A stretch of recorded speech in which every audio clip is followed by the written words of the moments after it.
Remarkable people overcoming remarkable challenges with resilience, dedication, community, and grit.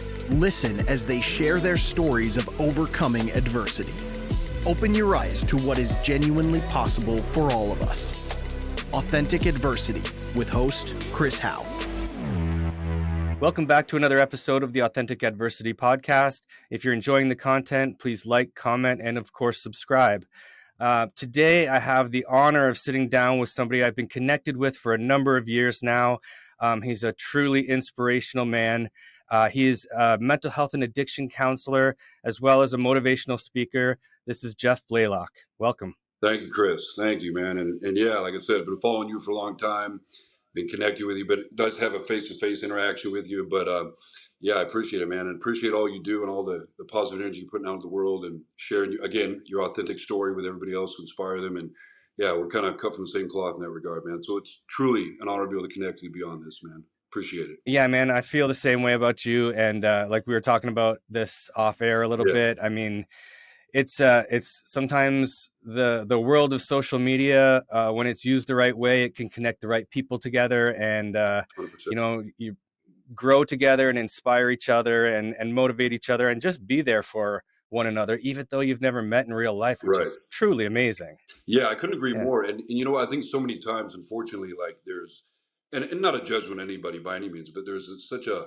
maladaptive relationship with social media so many times. And so I think the essence is a heartbeat about what it could be, right? It is exactly what you're speaking right now poignantly, you know, an ability to learn and to grow and inspire and support each other. And just truly the essence of the word connect, right? You know, where a lot of times it's the antithesis or the opposite of that, where it creates more of a disconnect, you know what I mean? Or a comparative analysis of what I don't have versus what somebody else is presenting on the quote unquote social media platform, et cetera, et cetera. So yeah, it's good to get back to the heartbeat of what it can be, you know? Yeah. For sure. And I think that more and more people are using it this way and you know, hopefully it'll continue that and that'll kind of snowball and, you know, it'll just be people across the world inspiring others to do better every single day and go through some of the hardships together. 100%. Which, willing, man. you know, yeah, absolutely. Yeah.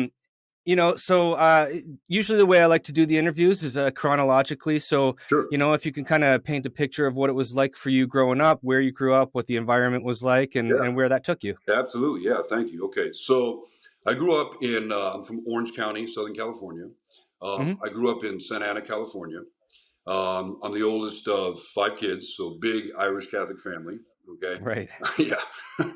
And so mom and dad, you know, whole thing. You know, and I often tell people this, you know, like if you would have asked me at 9 or 10 years old, hypothetically, you know, what kind of family did you come from? What was your family dynamic like? I would have said, well, you know, everything seems to check out. We got the house and literally the white picket fence, you know what I mean? You know, the 2 dogs and, you know, we go to church on Sunday and I was in private Catholic school, the whole thing, et cetera, et cetera. And yeah, so on the surface, everything looks really good. And it wasn't until some of the symptoms, right, started to show up in me as an individual later in life, right, that obviously through my own personal work after the fact, hindsight's 2020, of course, right? Sure. That, you know, a very different picture kind of emerged, you know what I'm saying?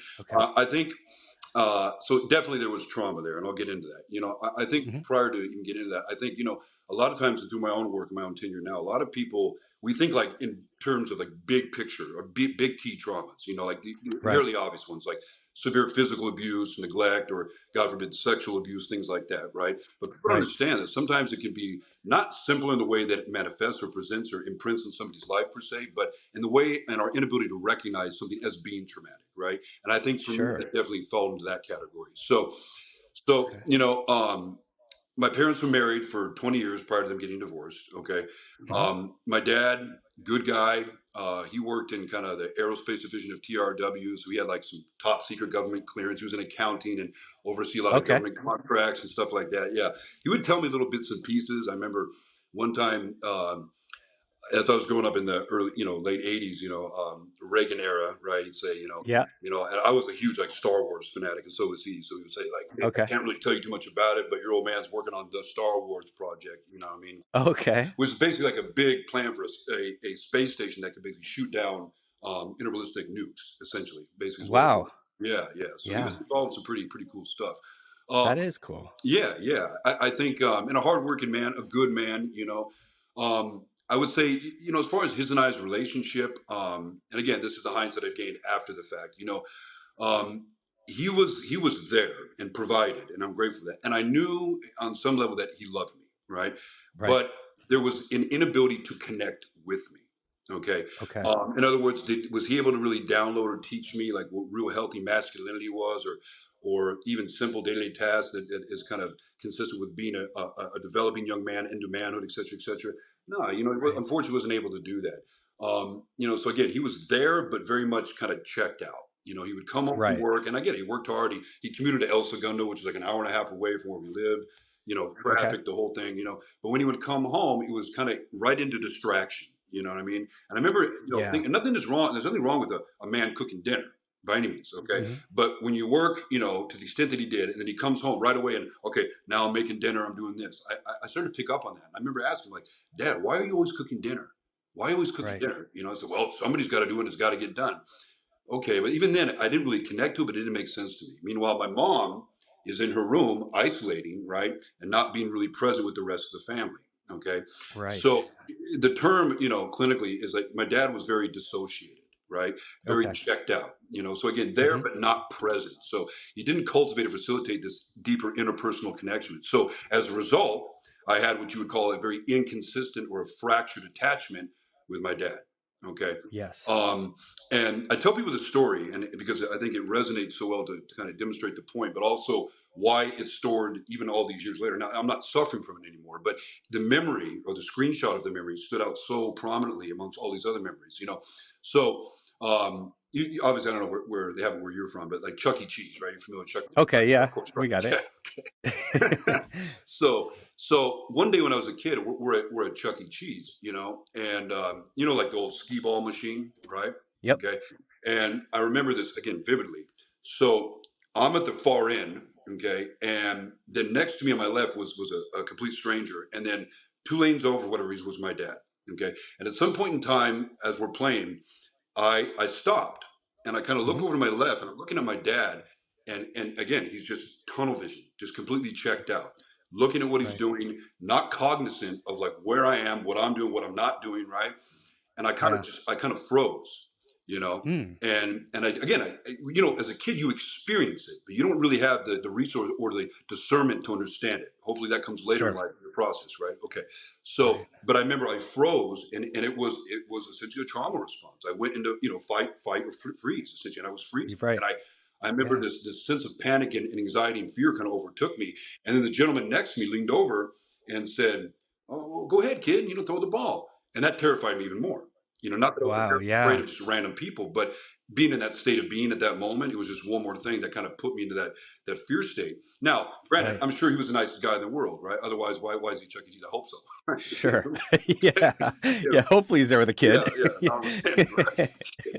So, but and I remember, and I looked at him, then I looked over at my dad, and the same thing. My dad was not even aware that this gentleman was talking. Wow. Okay, so Yeah. as a father myself, right? Anytime I'm in public, and it's not a fear of paranoia, it's just active parenting. As a father myself, I'm like an eagle with my kids. They're never out of my Sure. sight, and I tell them that. I groom them that way, right? I'm always cognizant of where they're at all times, right?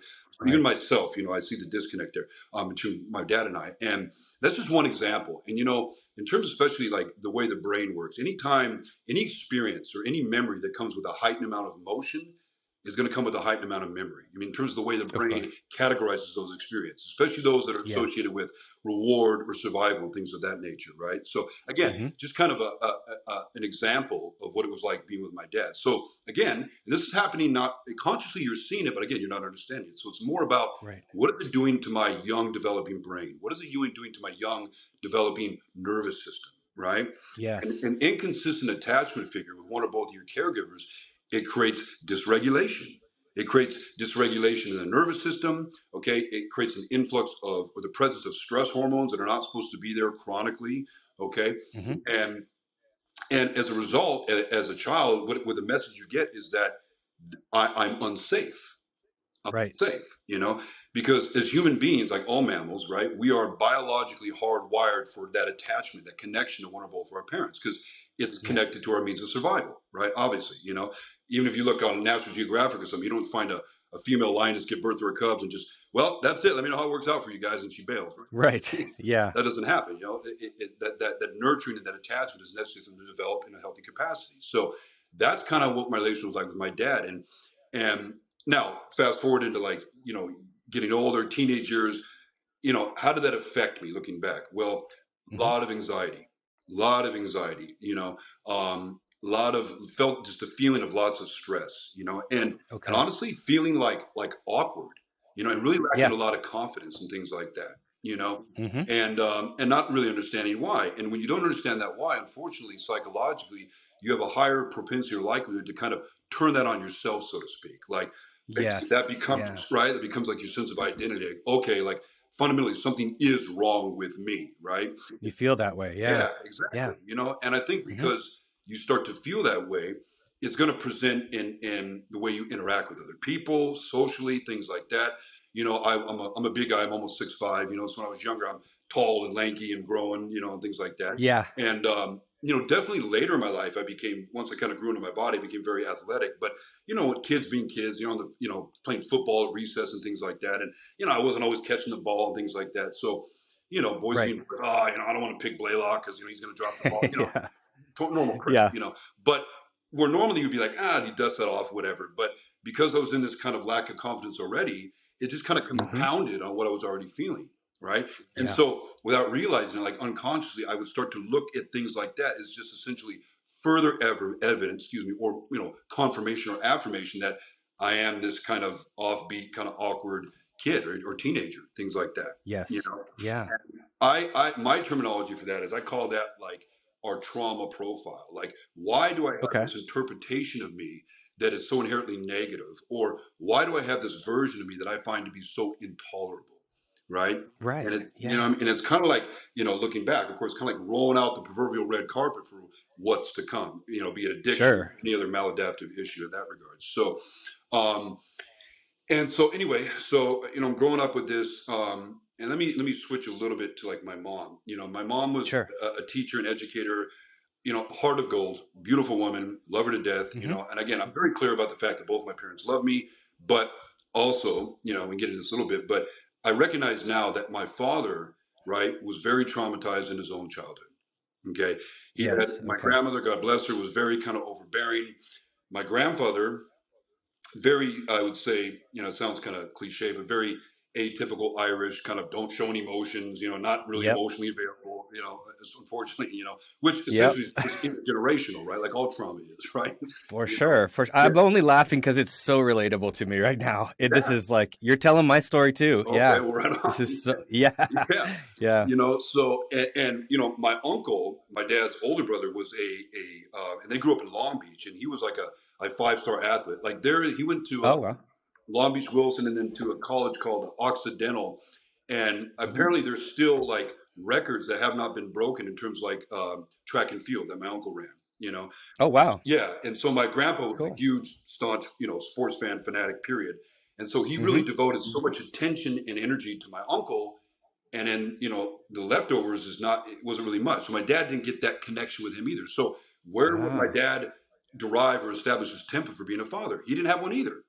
And then my grandmother, God bless her, kind of,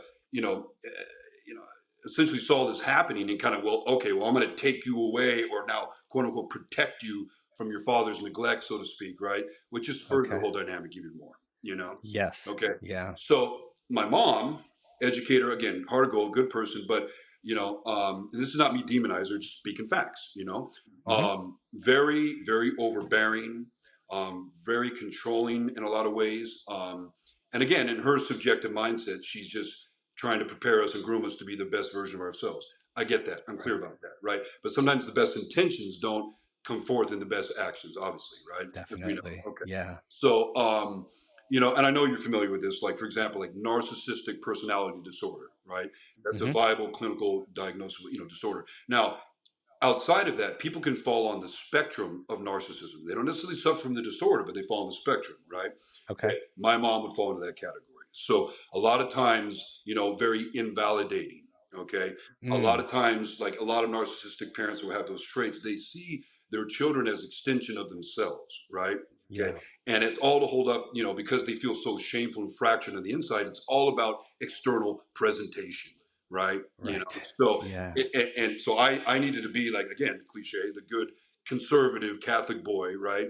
And in doing so, I wasn't really allowed or free to really express my, again, authenticity, right? Yeah. And it was always outside of that. Now, growing up, I'm also a musician, so I found a lot of escape, right, and comfort in music, right? Now, and things have changed a little bit, but back in the day, I was really into like punk rock and hard rock and heavy metal and things like that. Yeah. And things have changed a little bit, but back then, part of the whole mystique and all of it was like, let me see how many cuss words I can put on an album, the parental advisory and stuff like that. Right? So I remember always trying to like buy a tape and kind of cover that as I'm going to the cash register, so mom wouldn't see it, because as soon as she did, like, no, that's it. Right. Or right, like just shut that down immediately. Or I would say like, hey, I know I can't do certain things at school because of the rules and parameters, right? But even that felt restrictive, right? I want to have my hair cut like this or do this, and it was just no. I want to dress like this, no, because it didn't fit into her template, right?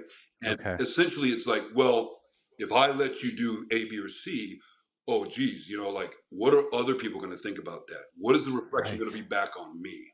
Right. Yeah. Okay. Yeah. And anything like that would antagonize her already pre-existing shame. It's like, no, again, she's going to disconnect from that and shut that down, So that was going on at the same time. So I had this kind of disassociated, fractured attachment with dad, but I also had that with my mom as well, unfortunately, a lot of like what felt like love based on performance, like, oh, that was good. You did good, but it could have been a little bit better.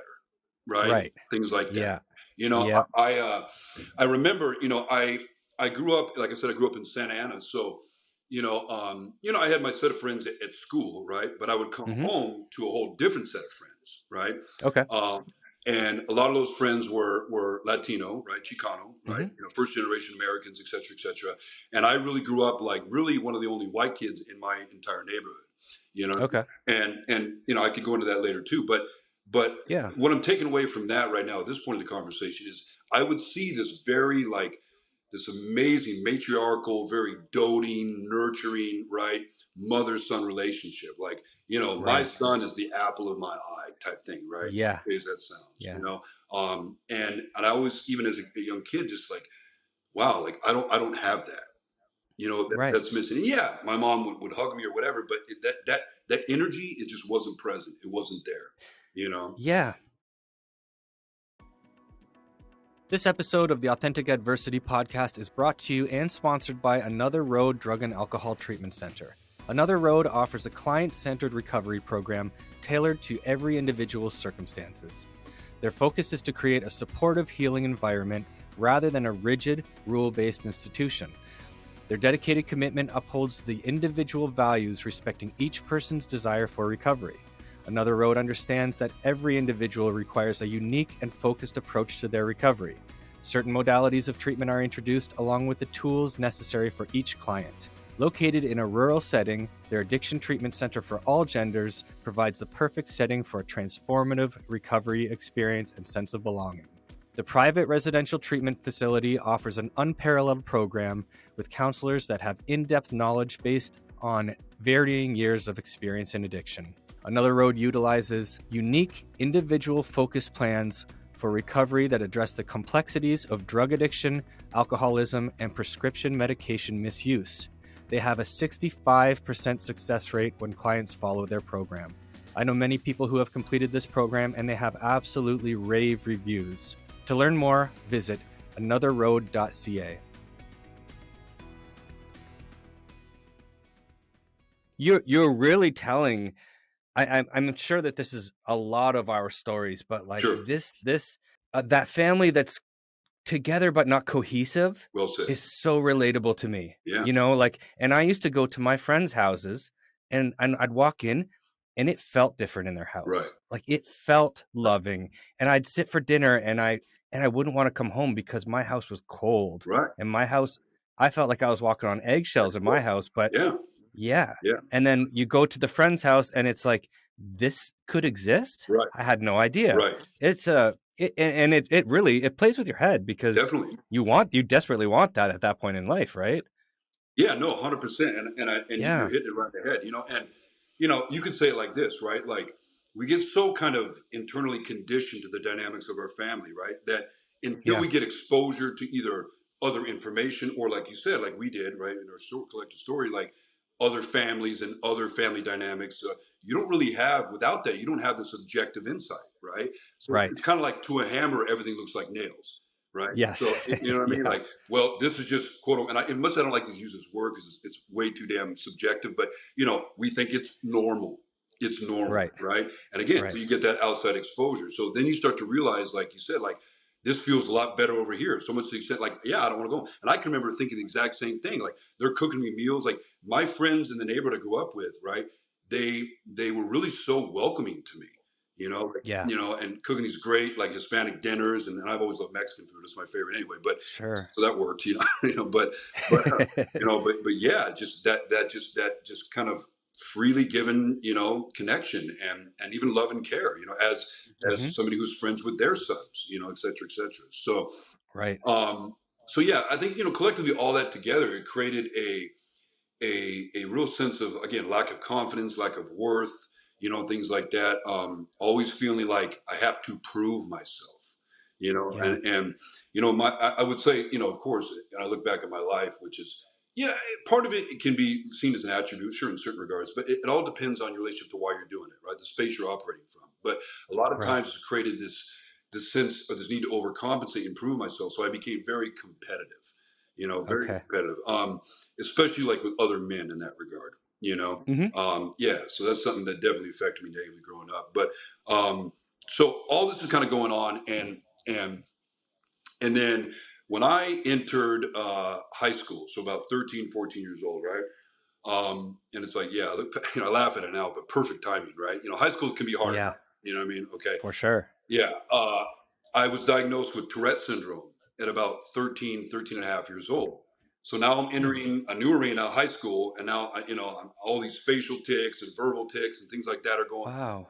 So right away, and again, rarely do you find, I think, a teenager who is already so innately confident and intrinsically secure with themselves to where they don't feel the need to project the lack thereof on anybody else, right?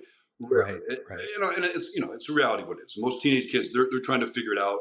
They want to go with the flow, go with the norm, right? They kind of don't want to stand out in any regard, for fear of being made fun of or whatnot. But, day one, it just kind of hit me like a ton of bricks. Like, people are just da-da-da-da all the time. And never physical, because I've always been a bigger guy. You know what I mean? Yeah. I think that stops that. But definitely an onslaught of the verbal. So okay, here we go again. So it's like all that already kind of pre-instilled growing up, and now that happens, and now it's just horrific.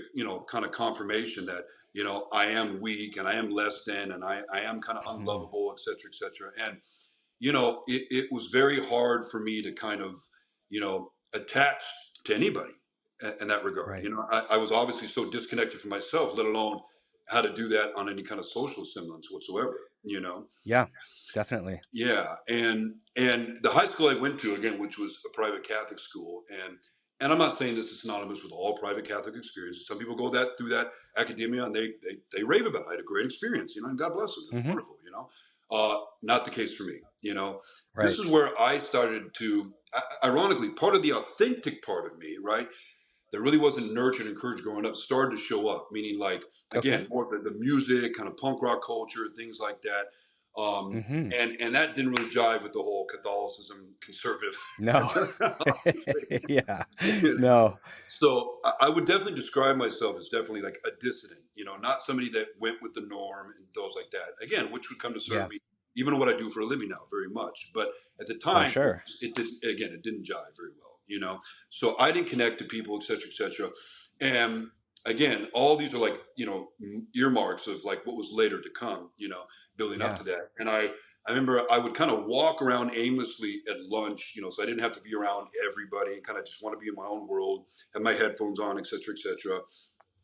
Have the old Discman rocking, That's totally aging us right now, right? But yeah. Trying to keep it flat so that doesn't Yeah, skip on you. yeah, Yeah. yeah, exactly. And I kind of came around a corner of the whole, lot, and behind like some containers on the back of the football field, there was like two or three dudes hanging out, Okay. and they were smoking cigarettes, and I'm like, oh, okay, what's going on here? And just casual conversation. Hey, what's up, man? Da, da, da. Sparked a conversation, and one guy says, hey, you want to smoke? And I've never smoked a cigarette before in my life. And I'm like, Right. yeah, all right, F it, yeah, And right Sure. away it was like, okay, well, I felt a different energy with these people opposed to the normal dating interaction I had via class or whatever with everybody else that went to school. Right. Right. Now looking back, well, that's not a coincidence because they were very much like me, Okay. like stuff going on at home, disenfranchised with the whole just I got to have my shirt tucked in and I got to look a certain way and adhere or fit into this archetype, via the parameters and rules of the school. And so, they're off in the corner forming their own tribe, right, to connect to themselves and smoking, and which led into other nefarious things down the road. Sure. Okay.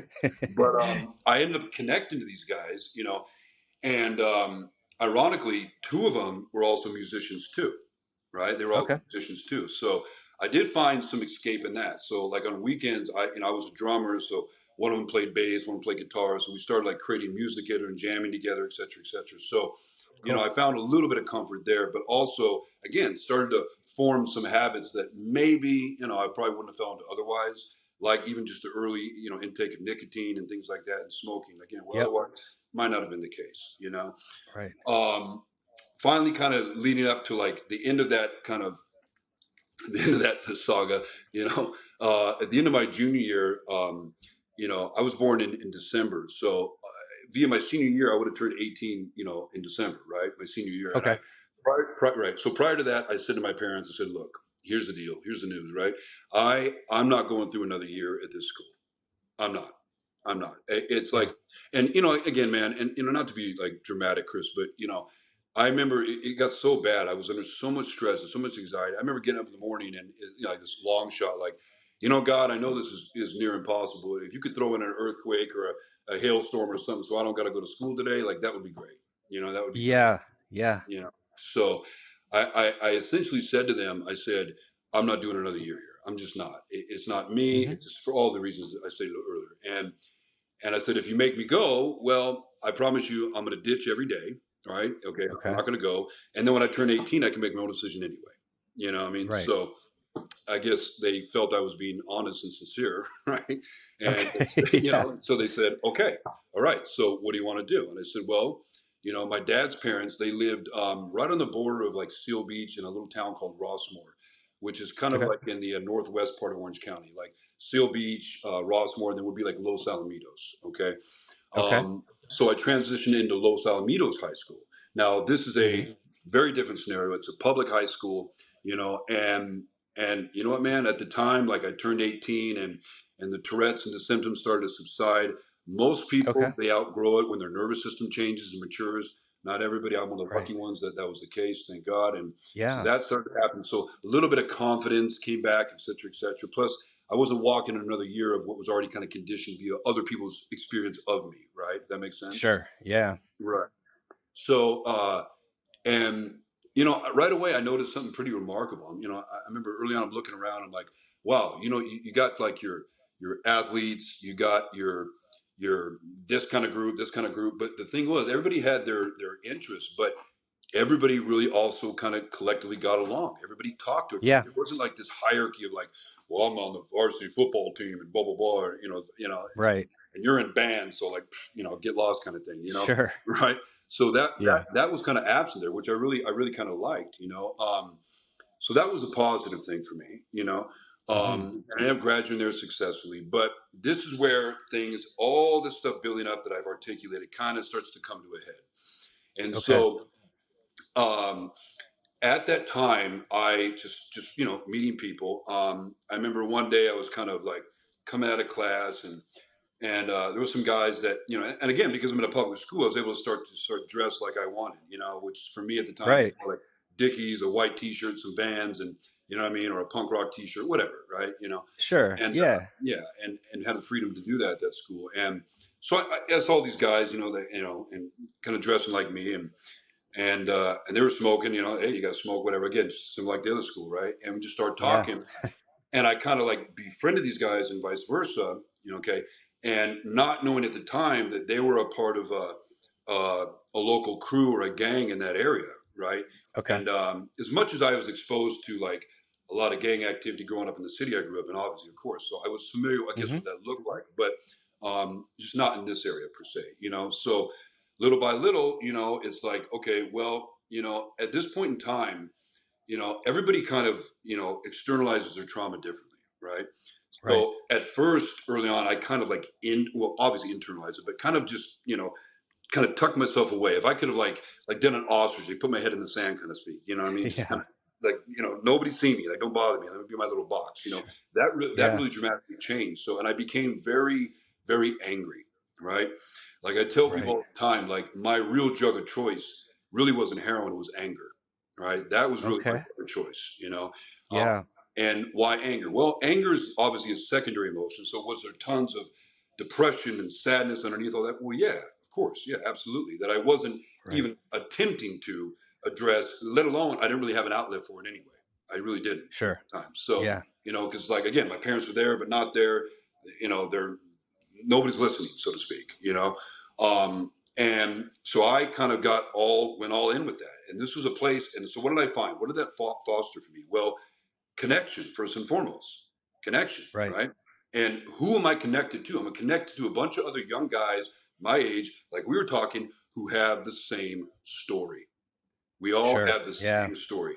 And there was not literally any one of us that was not traumatized to some degree or some extent. Not even one of us, Yep. right? A lot of us had the same thing, issues with our mom and dad, specifically dad issues, things like that. So we're trying to find connection with each other. We're trying to find a sense of attachment with each other. And not only that, but, I had, there was obviously older homeboys in the dynamic, and that was very attractive to me, right? Because I didn't Sure. have that healthy, father figure, right? So I started Yeah. to look to that from these older, gang members of guys in the crew. Excuse me. Right. And obviously that's on some level I found comfort there. I found people that actually saw me and took an interest in me, and like, hey, how you doing? Is everything going all right? Like, you got enough money in your pocket? Like, whatever it might be, right? It just Right. takes Right. interest in you. Well, And that's it, right? It checks yeah, all those boxes for us, like for yeah, people that were looking for that cohesive unit, or that saw it, that we just couldn't achieve it anywhere else. right, And then, yeah. this type of thing is presented to us, and it's like, this is everything I'm looking for, all wrapped up into one. Well And said. it's so attractive for a young man. Yeah, Yeah. yeah, Yeah. 100%. And and Yeah. that's, and yeah, well said, poignant. And if you look at it from that lens, it's like, okay, well, what starts to happen? Your need to be approved, your need to kind of find a source, and I believe me, I did. Like I found a great Yeah. avenue of source to kind of externalize all this anger and all this rage that Right. I had.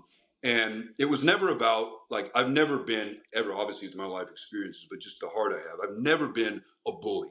Hated bullies, right? I'm the Hmm. kind of guy that would like get in the face of a bully and say, why don't you pick on me, type thing, right? Like Sure. leave that person Yeah. Yeah. alone, right? I've always felt a compassion for the underdog, so to speak. So, Hmm. there was never any semblance of violence or aggressions towards, the just average individual. But when you step into that world and that life, it's like, the rules, right? Yeah. This is what comes with Yeah. it. So was there violence and all that stuff? Oh yeah, lots of it. But with other gangs and other situations like that, right? Where everybody knows the Right. rules, everybody essentially, signs up for it. You commit to it, right?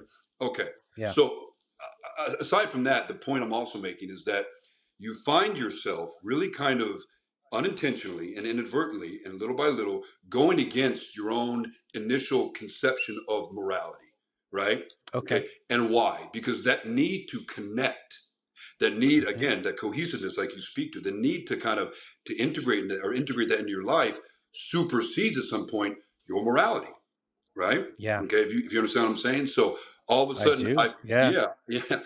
So I found myself doing things, right?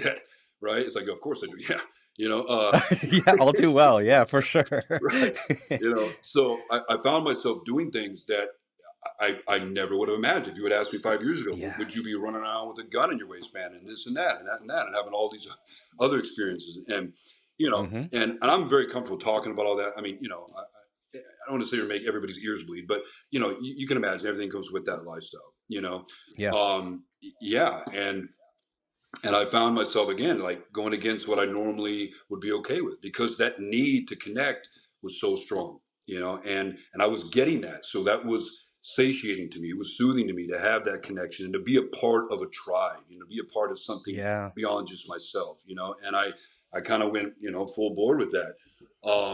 And where it first started to go kind of south is, well, all right, so my journey with like drugs started kind of late, started about that same time period. So about 18 and a half, 19 years old. Right. And, they're all smoking weed amongst other things. So early exposure to weed. Right. And started smoking weed and, not realizing at the time, but obviously became very, very obsessive, right? The amount of weed I'm smoking, right? Where I wanted to be stoned all the time, right? And again, not understanding the why of it, just I want more of it, right? It's how it makes it feel, other things, okay? So all that's going on at the same time.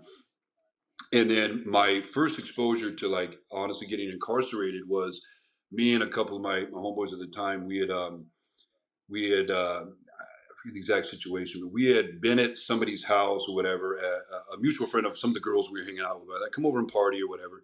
And for whatever reason, one of the guys there like took an issue with us, which I don't know, wasn't really a smart move, but whatever, whatever he was trying to prove, et cetera, et cetera. And, a big kind of fight broke out and whatever. And I ended up, finding a shotgun, right, that essentially belonged to him. And I said, yeah, well, I'm going to go ahead and take that, right? And I took that. And at the time, I was staying at my grandparents', but then my dad developed a rare form of Parkinson's disease, which is called basal gangliotic deterioration. So it's an autoimmune disorder, and basically, like your own body is attacking the basal ganglia, essentially the spinal cord at the base of the brain, right? Okay. Yeah. So yeah. So he got that and then ended up dying 5 years later from it. But little symptoms like the tremors and basically systematically losing control of his motor function, right? So that was hard for me to see every day and be around that every day. And on some level I knew that my grandma and again, and she loved me to death, man. I mean, if anybody in my world I can say who really did give me that nurturing, right, was my grandmother. Really was my grandmother, right? Always kind of breathing life into me, right? I always saw myself as so negative. And she was like, young man, or Jeffrey, you look at yourself and you need to do and all these things. And I'd be like, okay, grandma, thanks. Like, you're supposed to say that stuff, you know what I mean? Right. For sure. Yeah. So as much as I appreciated it, granted, but I didn't believe it. Yeah. But, they started to see things. I mean, I'm coming home with like, just big old knots in my face. What happened? Oh, I got in another fight and this and that. And they're like, okay, well, what's going on? But they had, she's older at that point. I mean, my dad moved in with her because my parents got divorced. That's all the ugly stuff that goes with that going on, and I just realized that I'm bringing more stress to the environment when it's already very stressful, because ironically, my uncle, my dad's brother, the track star I was telling you about, he also, prior to my dad, also developed an autoimmune disorder, multiple sclerosis, right? So he's living with my grandma. My grandma's taking care of him. And now my dad's sick, so she's living there. And my grandma, God bless her, right? She's taking care of both, and to her credit, man, rest in peace, such a strong Irish woman. And she did that beautifully, man. I mean, my hat's off to her. It's unbelievable. And I just realized that I'm bringing more stress. So even though I had this crazy tumultuous relationship with my mom, which obviously wasn't a good idea, I said, well, Mom, maybe I can move back home, right? And I hadn't been talking to my mom, so she was not really aware of all the stuff I was really getting into and how much worse I was going to get, essentially, Yeah, no worse. Sorry, I don't know. My watch is talking to me. The bomb, right? So, so I thought it was a great idea. Well, I'm not going to be my dad, so I'm going to take this shotgun, right? I'm going to bring it home to my mom's bed and slip it underneath my mattress, right? Well, my mom being my mom, the type of mom she was, I wasn't there. She's always tearing apart my room looking for something, right? Okay. And one day she found that, right? Shit. And Yeah. I got a phone call and basically was like, well, check it out. A, you don't live here anymore. B, the Santa Ana detectives and gang unit are here, right? They know your name. They know what you're involved with. They know who you're with. And they got this gun, right, that you brought home. So good luck. Click. And I was like, wow. Okay, crap, Yeah. that's a lot. All right, okay, and basically the gang unit, the detectives, right? They had a warrant out for my arrest. They were looking for me, so I was definitely staying the hell out of Santa Ana, right? And then inevitably, you get pulled over. I got caught, right? Got arrested, et cetera, et cetera. Did my time on that. Obviously, didn't stick out as something not to do. I literally full on embraced that as part of the lifestyle I was living too. Like, well, this comes with it. And this was another opportunity for me in that environment to kind of to politic and do all these things and just kind of another reiteration of what I was already into, right? So, Sure. You would like to think jail or prisons, things like that, can serve as some kind of aversion to the behavior that you're engaged in. But initially that was not the case. I kind of just like, yep, all right, and another opportunity for me to displace this anger, another opportunity for me to do that, and I say anger was a drug because on the inside I really felt so shameful and inferior. So if I would get into a fight and I would posture whatever, whether I won or lost, right, it didn't even matter, right? It was just the act of made me feel different than the way that I interpreted myself, right? Almost like I got to prove that I'm not weak, and here's how I'm going to do it, right? And I was so just delusioned in terms of like, well, basically misinterpreting like fear for respect. It's like, no, man, people were not respecting you at all. They might have been afraid of you and what you were done because, I literally became a straight nightmare. I became like a loose cannon, and that's putting it mildly, and that was attractive to me too. Where normally like, people always thought were looking down on me, or why is he making that face, or what's going on with this guy? And now they're just like, oh, they don't even walk on the same side of the street as me. Sure. And as toxic that it is, I interpreted that as like, all right, this is powerful, this is strength, and there was like what we call clinically a secondary gain in that. So I just again more ammunition to go further into that whole lifestyle, For sure.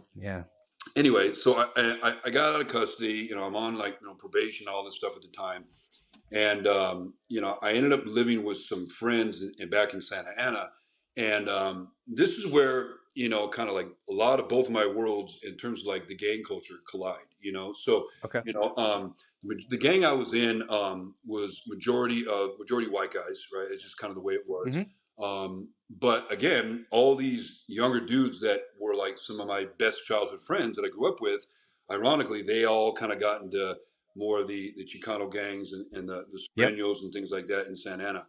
And so we always maintained those bonds and those friendships, even as we got older. So I told you, I grew up in that. So I was really immersed in that culture and this other culture that I was involved at the same time, so I would hang out with both people, and even though I wasn't a Sureño, and I wasn't, quote unquote, in their specific, sets and gangs, excuse me. But I would still end up doing stuff with them, right? I was still getting into trouble, committing crime and stuff like that with them. And I remember this obviously like it was yesterday. One day I was walking down the street and there was a car of some of my childhood friends, and they were driving by with a bunch of girls in the car. They're like, "Hey, what's up, Knuckle?" And their nickname for me as a kid was Knuckles. They call me Knuckle, and you can imagine why, right? Growing up in that neighborhood, at some point in time, you're going to have to prove yourself, and they're going to pull your card, So a lot of fights and things like that. Hence the vernacular, Knuckles. They're like, "Hey, man, we're going to the park, So meet us over there." So I walked to the park, and when I walked up on the car, they're all smoking heroin on foil. And I knew what heroin was, but I'd never seen it used in front of me. I wasn't educated really beyond that, and of course, in the state of mind and being I was in, they're like, "Hey, man, you want to hit?" I'm like, "Yeah, right." Okay, so there's another example of that right there, where again, 6 years ago, he asked me, like, fast forward at 20 years old, would you be doing heroin? No way, man. There's no way. Are you kidding? No way. And now I'm just like that wall, that veil of being inhibited to do that. It's right out the window. Just like that. You're absolutely right. It's like a split second decision. Like, no, this is it. Like, I the thing that I said no, it'll never be me. I'm just gonna give it a shot. I'll just do it Yeah, once. right, right, right. Yeah. Yeah. Cliche as that is, right? Just Mm-hmm. once, But Yeah. there was no, yeah, exactly, and there was no fear around that. You know what I mean? There Yeah. was no fear. Where probably there would have been, because hey, I went through Dare. You know what I mean? Right. Right. Yeah. But I Oh wonder what God. happens, right, Yeah. in that time between when you would be so like staunchly against something like Right. that to when somebody just, you roll up on somebody and they just said, "Hey, want some?" and your answer automatically is, "Yeah, sure, why not?" Yeah. What's happened to us in our, that what's changed so much there, right? Like, are we Well, desperately wanting that connection, or that are we looking at that substance as a means of connection or a means of, I don't know, getting respect, I think getting that's love in some way? a great question, and honestly, Yeah. and I'll expand on that. But I think all the above. I think everything you Yeah. just said is relevant and poignant to that fact. Now, back what I said earlier, like your sense of your moral compass, right? Essentially, Right. it's being superseded or eroded by your need to belong, you need to connect, right? Yeah. I elicited earlier. So there's that part, right? Now I hadn't done heroin yet, but I already had the experience with marijuana. So if marijuana brings me this relief and this Yeah. reconnection to myself, and and I feel actually contented where I never really felt that way before. The cliche sentiment, I felt comfortable in my own skin, but truly, right, it offered me Yeah. that, right? So that also was a huge catalyst to not being inhibited to try the heroin. Well, if we does this, well, I can only imagine what this is going to do, right? So Yeah. Yeah. let's roll with it, baby. Let's run it, and so I did it, and we hung out and smoked some, and then they went on their way, and I had somewhere to be or whatever. So, and this is the thing, we all have that moment, like that first high, right? Or at least that Yeah. definitely. I mean, marijuana too, but not obviously in the same category as that first narcotic high, right? Yep. And I remember walking down the street and having this internal dialogue with myself, and I remember saying this specifically, man, this is the best thing in the world. I want Right. to feel like this forever, Yes. forever, right?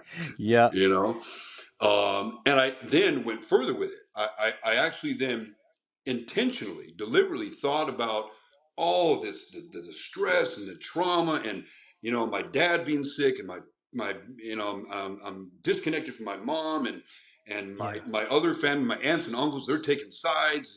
This it's just a nightmare, right? All these things that when I would think about, oh man, it would just like somebody kick me in the gut. And I remember Right. deliberately thinking about that. And I remember, again, just like it was yesterday, a big old smile came over my face. And I thought, shit, doesn't bother me at all. Doesn't Yep. bother me at all. And I Yeah. obviously connected that to the heroin high or the heroin experience that I was on. Yeah. And I think a lot of people with their first time, sure, but I think even more so with opiates, because Yeah. generally, and it's not a linear straight shot with this, but a lot of times people who struggle with opiate addiction, they're really consumed with a deep, deep emotional pain, specifically an emotional pain. That Right. it just feels so much bigger than them. It's like you got Mount Everest inside you, and you just can't climb it. So to speak, as Right. a metaphor. And I remember just the heroin, just like literally somebody wrapped their arms around me and gave me the biggest hug, right? That just really, Yeah. shot down to my core, and I could just, Right. I could just breathe for once, if that makes sense. Yeah. Yeah, It definitely does. Yeah. yeah, Yeah, man. yeah. And I think for me, like that was it. And I grant at the time, like, I was ignorant to what was to come. So Sure. I go back, to the homeboys I grew up with. Hey, man, like, let's get some more of that Chiva. Let's get some more of that tar. Like, yeah, fuck it, let's go. All right, boom, boom, boom. And I start doing it one day, now every day, now a few times a day, right? Now it got up to Right. be about a month of that, month and a half in that, and I had a little bit of money saved up, whatever, and I'm blowing through that, like, obviously, of course, right? Sure. Yeah. And I get to a point where one day, like, I didn't have this abundance of cash, and I woke up and I started to feel physical things that I never felt before, right? My eyes are Right. watering. I'm just like, ugh, and more anxiety than I normally felt, right? Yeah. My body's aching, and the whole thing, right? And Yeah. I kind of, I kind of walk my dope sick ass, to my friends, and I'm like, man, what the hell is going on with me, man? I'm going through this. And one of the guys that I'd grown up, he looked at me and he kind of laughed. He's like, Knuckles, man. He's like, you're Malias, homeboy. And I'm like, Malias, and my Spanish is okay. You know what I mean? I could probably do better if I practice it, which at some point I'd like to, you know what I mean? But I can definitely understand a lot more than I'm able to actually articulate. But I was not familiar with that word. I'm like, okay, you're gonna have to explain that, man. He's like, you're dope sick, homie. You're going through withdrawal. And I'm like, oh shit. Like I didn't even know what that was. Right. Yeah. Like, welcome to a whole new world, bud. You know what I mean? And I did not know anything about that. And I said, okay, well, whatever. We got to get more. You know what I mean? Got to get more. And he's strung out too, et cetera, et cetera. Okay. And that is where, again, now, like, outside of the all like psychological and the other benefits, the relief it gave me, how I'm self-medicating in that regard. Now it's a thing that I have to have because I got to ward off the withdrawals, right? Okay. Sure. Yeah. So that took me even deeper down the rabbit hole. So, I'm doing things with my own crew, with my gang. All right. I'm doing things like that. At the time, I was the only one really doing heroin. They were more into more alcohol and a lot of meth use. Like methamphetamine was really big at out here in SoCal. I mean, probably everywhere, but out SoCal, like meth in the late 90s was probably a bigger deal than heroin, at that time. Yeah. Right. Yeah. I've always heard that California's like the meth state. Yeah, it really is. And it ebbs and flows. Now we can talk later, but now the whole fentanyl thing, of course, that's what it is. But of course, yeah. Okay, but yeah, and then they, some of my homeboys from my crew, they also shared, and I won't get into specific names, but a few of them actually now started to get drawn into a different world where they started getting into the outlaw biker world. Right. So they're still a part of our crew, but now they're also a part of this other organization. Right. Okay. Yep. And at the time, I was like, okay, whatever. I didn't object to it. None of us really did. But now I found myself and us kind of being a part of that world, even though I'm not really in that world. Right. Okay. Yeah. So a lot of violence and fights and things like that. And I mean, yeah, man. I just honestly, some of the craziest fights I've ever been in were at like motorcycle rallies and swap meets and things like that, and all of a sudden it just boom, breaks out and like, whoa, it's just straight madness, but for this other organization, they looked at it like, oh well, this is great for us because look at it, we got 4 new members who are attached to this crew, and now we got all these youngsters, right, who are like with the business in that life, that man, we can just pick from them, bring them into the fold, and man, this is great. This works for us, right? Got a whole crew of soldiers. Yeah. I mean, that's, you said it perfect. That's exactly what it was and how they looked at it. And, and a lot of the younger ones, they ended up also falling in that path. For me, and everybody's right to choose the path they want, no judgment, but thank God for me, because I was already bad enough what I was already into, let alone adding that to the equation, But ironically, it was actually, I probably might have been maybe teetering on that decision, but ironically, it was my heroin addiction that prevented that more than anything, right? Right. And the fact that I've always had I've always had a problem with authority, right? So the idea of a club president or something like that, like laying down the law, like, not so much for me. And not that in the other crew I was in, not that we didn't have all little homeboys and, quote unquote shock boys or whatever, but that felt to me more like family. Okay. So I was more willing to kind of like it, not just take their orders, but like out of respect for them, because I looked up to them. It's like, yeah, man, you know what I mean? You got the tenure, you're older, you're wiser. Like, I got love for you. You show that you got love for me. So I'm going to follow what you say. Yeah, but not the structured, like he's the boss, he's the underboss, he's the, you know what I mean? This is the chain of command I have to follow. It's more like, you got it, man, 100%. And that stood out as very different for me, right? Let alone watching what my homeboys had to go through while they were quote unquote prospecting. I was like, oh man, no, you got no, I don't. I'm not getting up at 4 a.m. to drive from Santa Ana or Costa Mesa to freaking Long Beach to bring you a pack of cigarettes at 4 a.m. Like, no, dude, like I'm not the guy, And again, I get it, no judgment, just not my, for sure. You know what I mean? But I remember there was a conversation I had between me and the time the club president of this organization, And, he was saying like, hey man, like I'm kind of watching you, and I kind of like the way you move, like you're definitely, you present the, the aggression and your tendency to, all that stuff. But I see that you're sharp too. Like you think, Okay. think things out. And he goes, I like that. That's, there's a time and a place for somebody like a locked on missile. You just send them on your way and they're going to do what they do. But somebody who can think abstractly, think outside the box, right? Think in that way, Yeah. like that when you have a combination of both, that's more rare. So basically, engaged me in a conversation where he's like, so, like, what's up? You're pretty much already hanging around. You're already doing all this stuff. Like, what's up? Why don't you take that next step? And I said, honestly, man, I'm going to keep it real with you. Right? There was no shame in my game. I said, you know what, dude? I know your rules and your policies, and honestly, I'm not trying to give up heroin right now. I'm not. And he looked at me and he's like, oh yeah, that wouldn't work, and of course, I'm not going to disrespect this man at that time, right? But in my mind, I'm like, man, this is a bunch of BS. Like, you guys can be out there driving down the highway at 130 miles an hour, right? Cranked out of your mind, right? You know what I mean? But I can't do heroin. Like, I'm more liability as a heroin addict than you are as a meth. Like, no, man.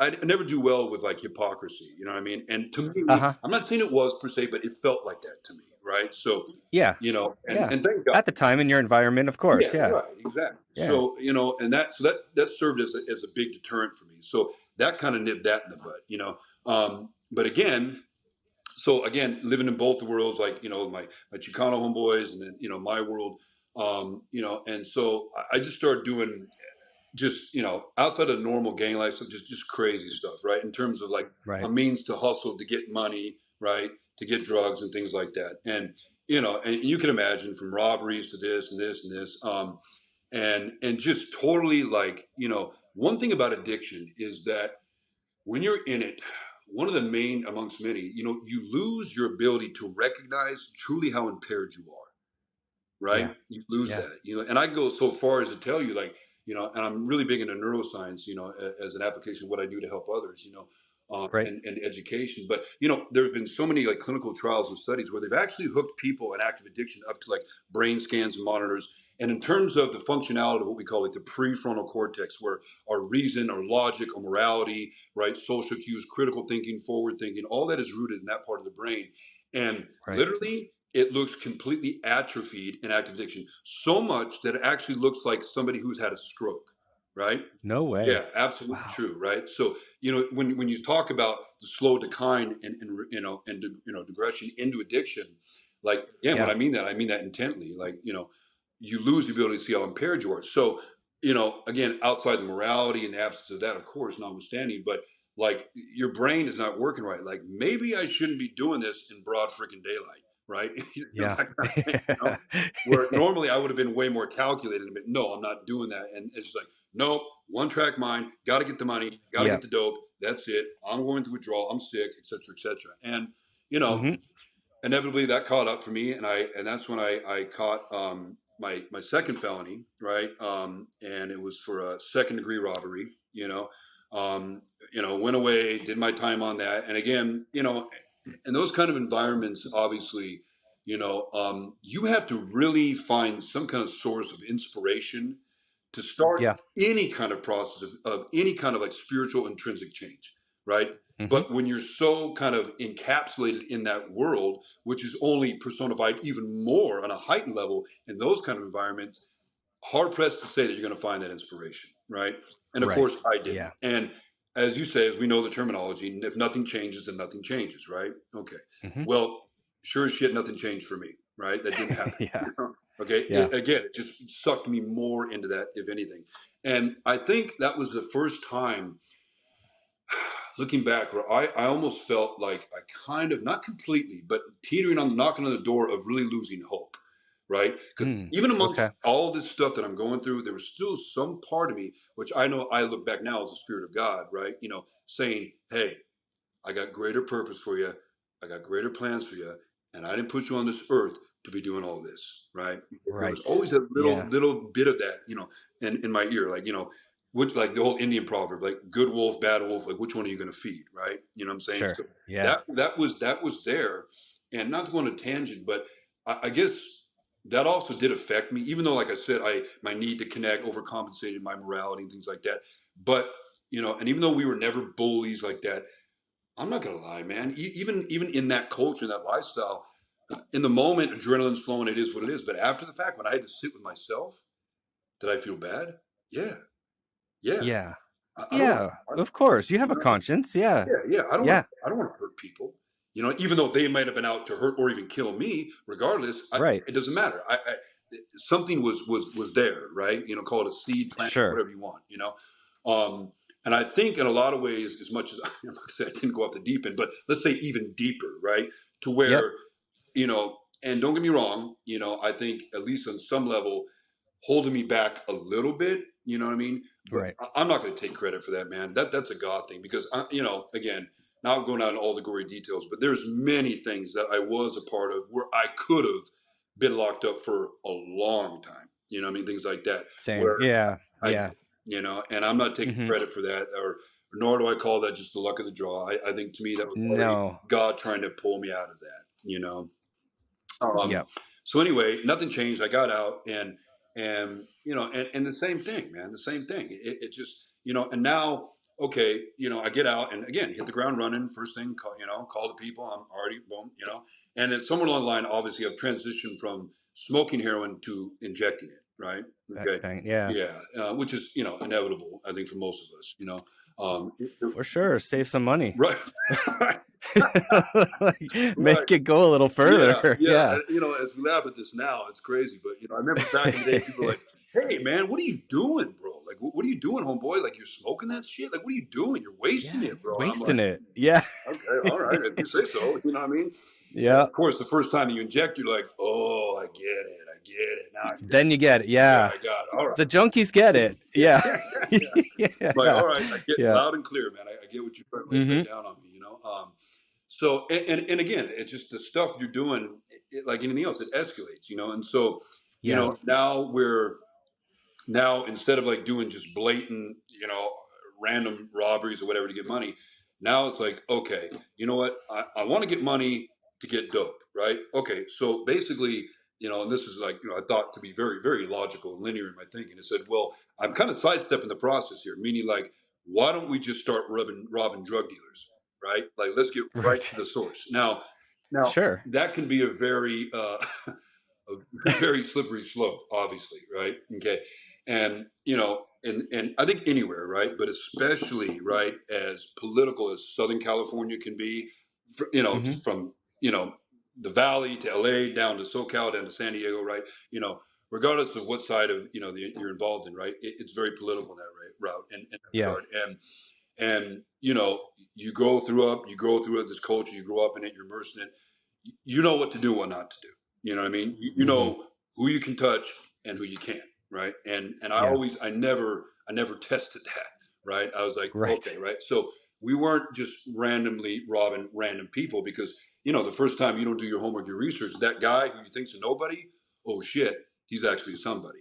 Ooh, now you're done, right? Or that guy, maybe he's not in that life or whatever, or maybe on some level, but he's connected, right, to somebody bigger in set of organizations, and now you're done, right? So it was very calculated, but it started doing that, et cetera, and I during that whole time period, I was in, I was out, I was in, I was out, and it started to weigh on me, right? It started to weigh on me. That little voice, that little that energy, that good wolf, again, God's spirit, started to become more powerful for me, and case in point, my life literally started to unravel to where my own people, my own homeboys, actually didn't lose love for me. They were always there for me, right? But started to lose respect for me because, I mean, look at you, dude. You know what I mean? Look at you. And you become a liability at a certain point, right? And it's like, 100%. What are we going to do with you? Yeah, we love you, but go over there. Yeah, no. Yeah. Great word, liability, right? Where that was never the case before. I mean, I'll just give you one example. Like we're at this, like, I think it was a motorcycle rally, swap meet thing, whatever. And we're all supposed to be on point in case something did happen or whatever. And they're like, man, where's Geoff, man? Where's Geoff? I mean, they're looking everywhere for me. Now they're worried because, oh shit, did something happen, And and one of my homeboys like goes in the bathroom and he sees a stall shut, right? And he looks down and he recognizes my tennis shoes. He's like, "Oh, this dude!" And he's banging on the door, right? And he's finally like, "Geoff, Geoff," right? And I wake up and I open the door, and I remember like, even with them, like I've never felt that, but speaking of liability thing, a really, a sense of shame, right? Yeah. Just to look, Yeah. and we're able to, to some semblance, even in active addiction, kind of see ourselves, right, through other people's eyes, right? And the look of like, not disgust towards me, but like, dude, man, like you're my brother, and I'm watching you just go to crap. You're just falling apart. And on my lap, what did I have? I had, I think I had a couple of Xanax bars on my lap, right? A spoon, a syringe, and I'm just, again, total liability for myself, for them, right? Not to mention, God forbid, a cop had walked in that bathroom, like all the above. Sure. So that stuff started weighing on me too, et cetera, et cetera. So for the first time, I started to feel a disconnect from them, right? And that was, again, of my own doing, and not that they pushed me away or not that they ostracized me at all, right? But it was kind of like, I felt that energy in the room, you know what I mean? So doing what we normally do, what do? Do I think like, okay, like let me reach out, ask for help or whatever? No, I got it. Hey, I got it, right? I'm fine. Okay. Yeah. And I started to isolate from them. So now I'm spending more time in Santa Ana, more with the guys I grew up with, right? Disconnected from those guys, my friends, again, who I'd known again since high school, like what I said that started, and just further down that rabbit hole. And, at the very kind of end of it, I kind of, discharged everything. And so there was no more accountability in terms of like, I got violated. That's going to take me off the streets, take me out of my active addiction. So there was no more. Right.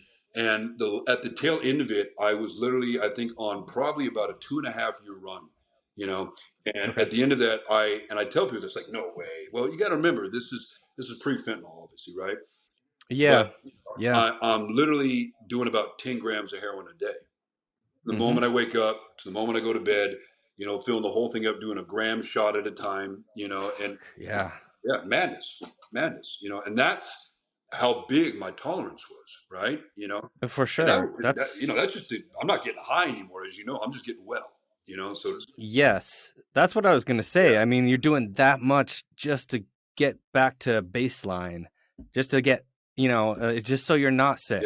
And like, that's the scary thing about it. Well, opiates in general, right? Like it becomes, we get first like enamored with this, like that sense of like, a warm blanket or a big warm hug.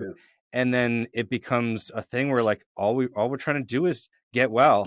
And it's like, that's the struggle, is getting back to baseline. And it's like, it's not about getting high. It's not about escaping anymore. It's just like, fuck, what do I got to do to not feel sick?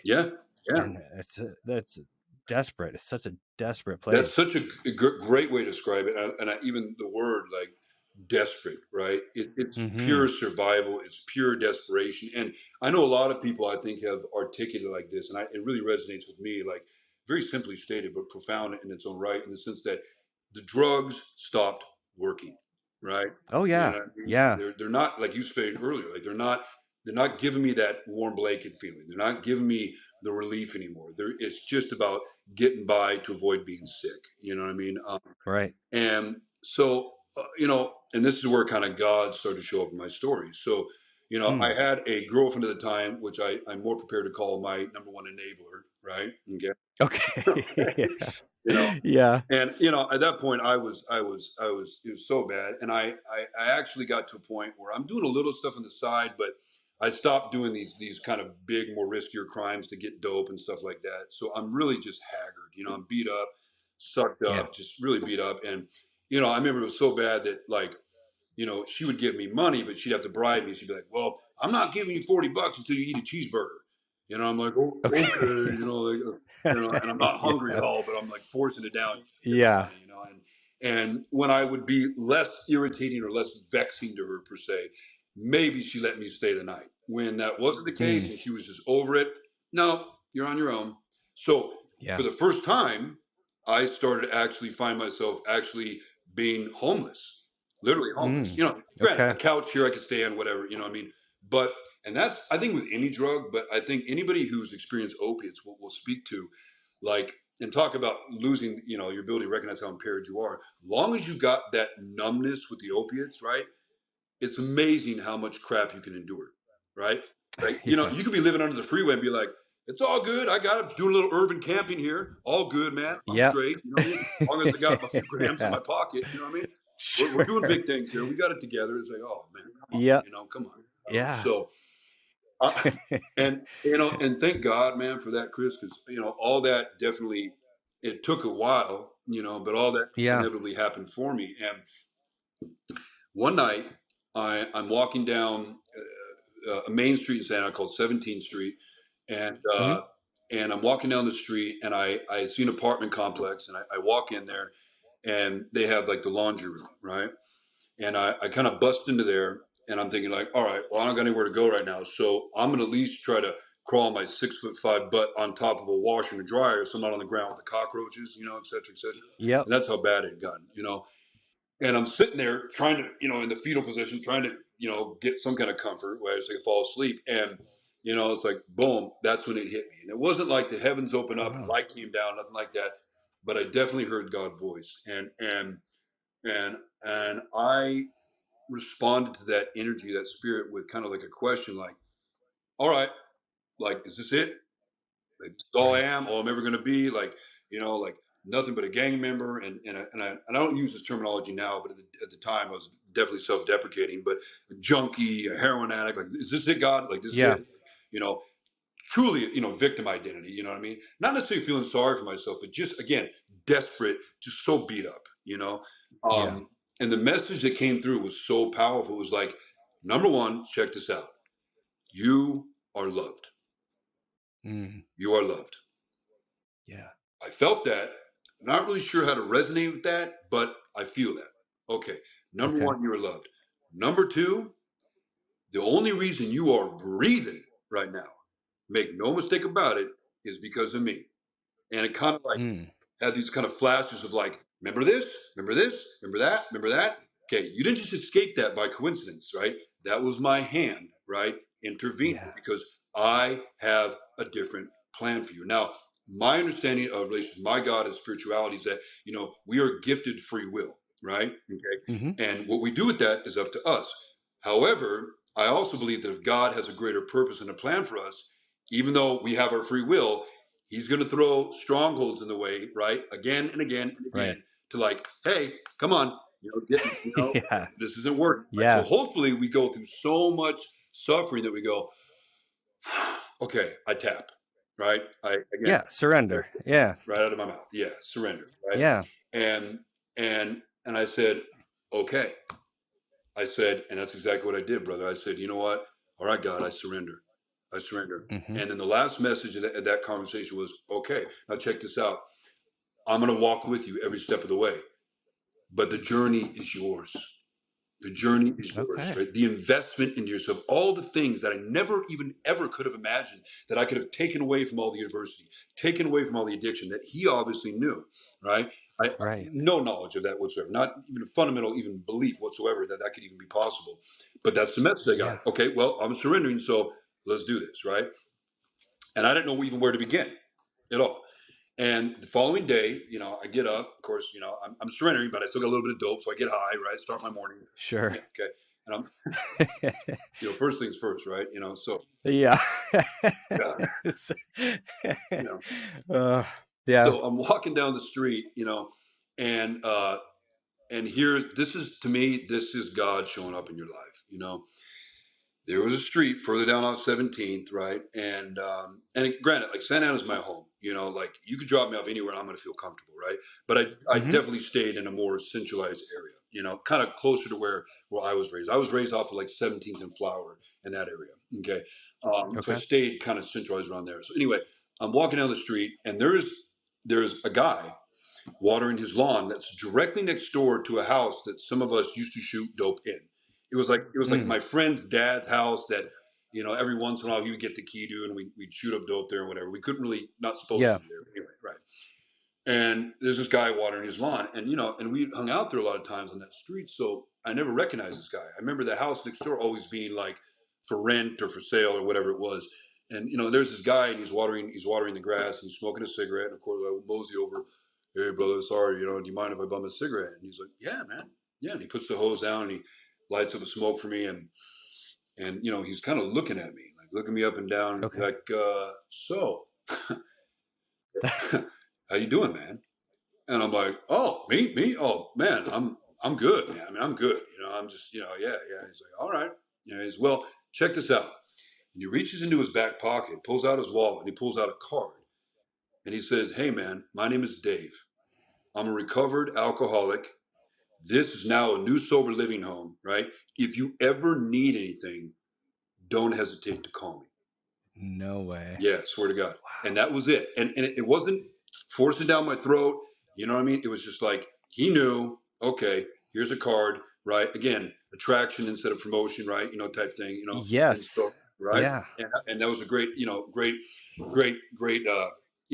example of that. And sure enough, man, 2 days later, I said, okay, I am so sick of my own stuff. I can't do this anymore, Yeah.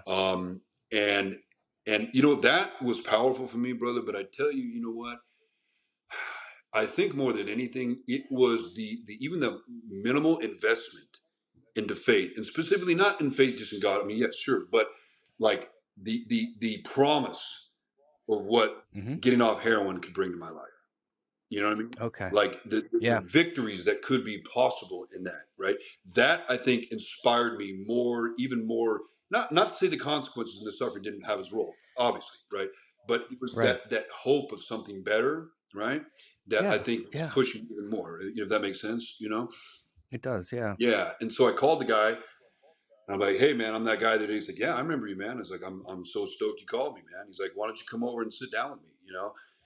And wow, man, and I told him everything. He's like, okay. He's like, I'm going to help you get onto a detox program. We're going to get you off the junk, right? And I tell you what, man, if you are willing and you're open, right, I'll even give you the first month here for free. And I'm like, cool. Wow. Yeah. So already another older male, but different than everything I've been used to, who's trying to extend a hand of care and concern for me, even though he didn't even know me, right? Okay. Yeah. That definitely stood out to me as well. Okay. That was inviting for me, of course, and sure. Yeah, brother, he set me up. I inevitably got off all the stuff and moved in there. And that's where I think like my journey really started to take place. And little by little, now granted, okay, it was, talk about cohesive. It was not anything but cohesive at first, right? Okay. Yeah. I'm walking in there and I'm beat up, but I'm definitely walking in there with a street mentality, right? An institutionalized mentality, right? And I'm bringing all that energy, like, respect me and blah, blah, blah, and all that, just completely toxic, but the beautiful thing is that this man had gone out of his way to create a sense of rapport with me and therefore trust with me. So just like I had with my older homeboys, now I was willing to listen.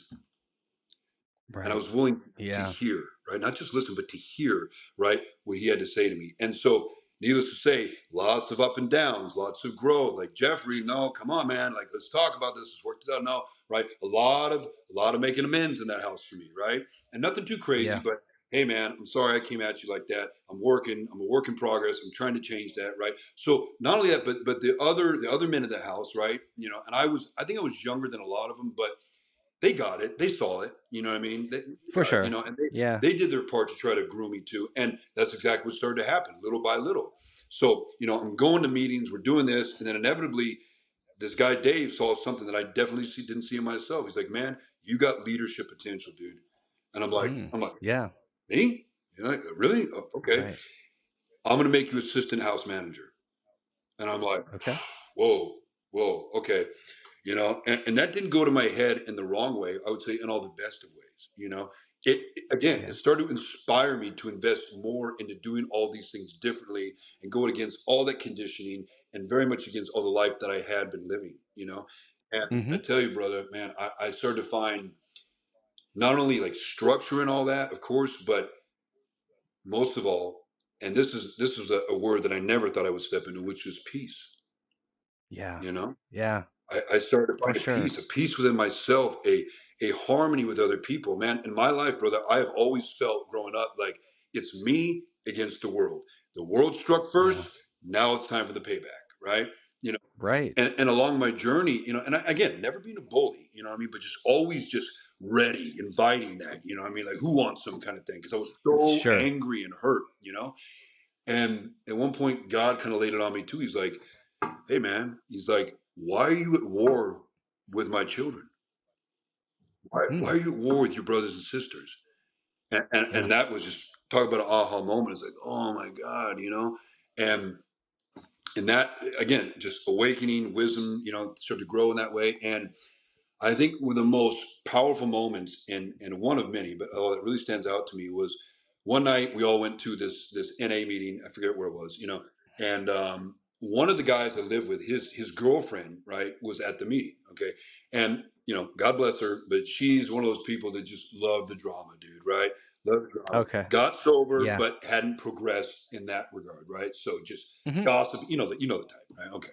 Yeah. They're everywhere in the rooms. Yeah. Yeah, For unfortunately, sure. right? It's like Yeah. we're Yeah. still, drawing attention and energy from all the wrong things for the wrong reasons. You know what I mean? And not Right. getting the higher concepts that are available for people in those rooms. Yeah. So anyway, I'm there, and I wasn't detoxing or whatever, but just naturally, I'm really like my metabolism runs high, so I'm always kind of like hot blooded. I'm always like hot body temperature wise. Okay. And it was Yeah. summer, and man, it was hot as hell in that place, in that room. You know what I mean? And I wasn't the only one sweating, right? Okay, you know, not that I had to even defend myself, but it got back to me like one of the guys that lived was like, "Hey, bro, like Jesse's old lady, right? You know, she's talking shit on you, bro. She's like, why is Jeff sweating so much? Oh, he still must be high." And I went effing Yeah. wrecked, dude. Yeah. I lost it. Like all this work, right? Very quickly started to come undone. And I think what it was for me really was hurt first and foremost, right? Because Yeah. Chris, like this was it, man. This was the first time I was doing it right. You know what I'm saying? I was Yeah. doing it right. I was Yeah. all in. I was being honest with myself. I was being honest with other people. I was doing the steps, doing the work, right? I had a sponsor. I had Dave as a mentor. It was all starting to come together. And that was so triggering for me. Now, Yeah. looking back, what I understand now, it wasn't just because I was doing the right things, and that meant a lot to me. Like all of a sudden, what is this thing in my hand? Oh, yeah, that's called integrity. Welcome to it, right? Sure. Yeah. And I started to value that, Yeah. right? Okay. Yeah. Outside of that, it was like, well, okay, wait a minute. That's familiar to me. People gossiping about me behind my back, right? Saying weird stuff about me Right. back when I had the Tourette's and went through all that stuff, right?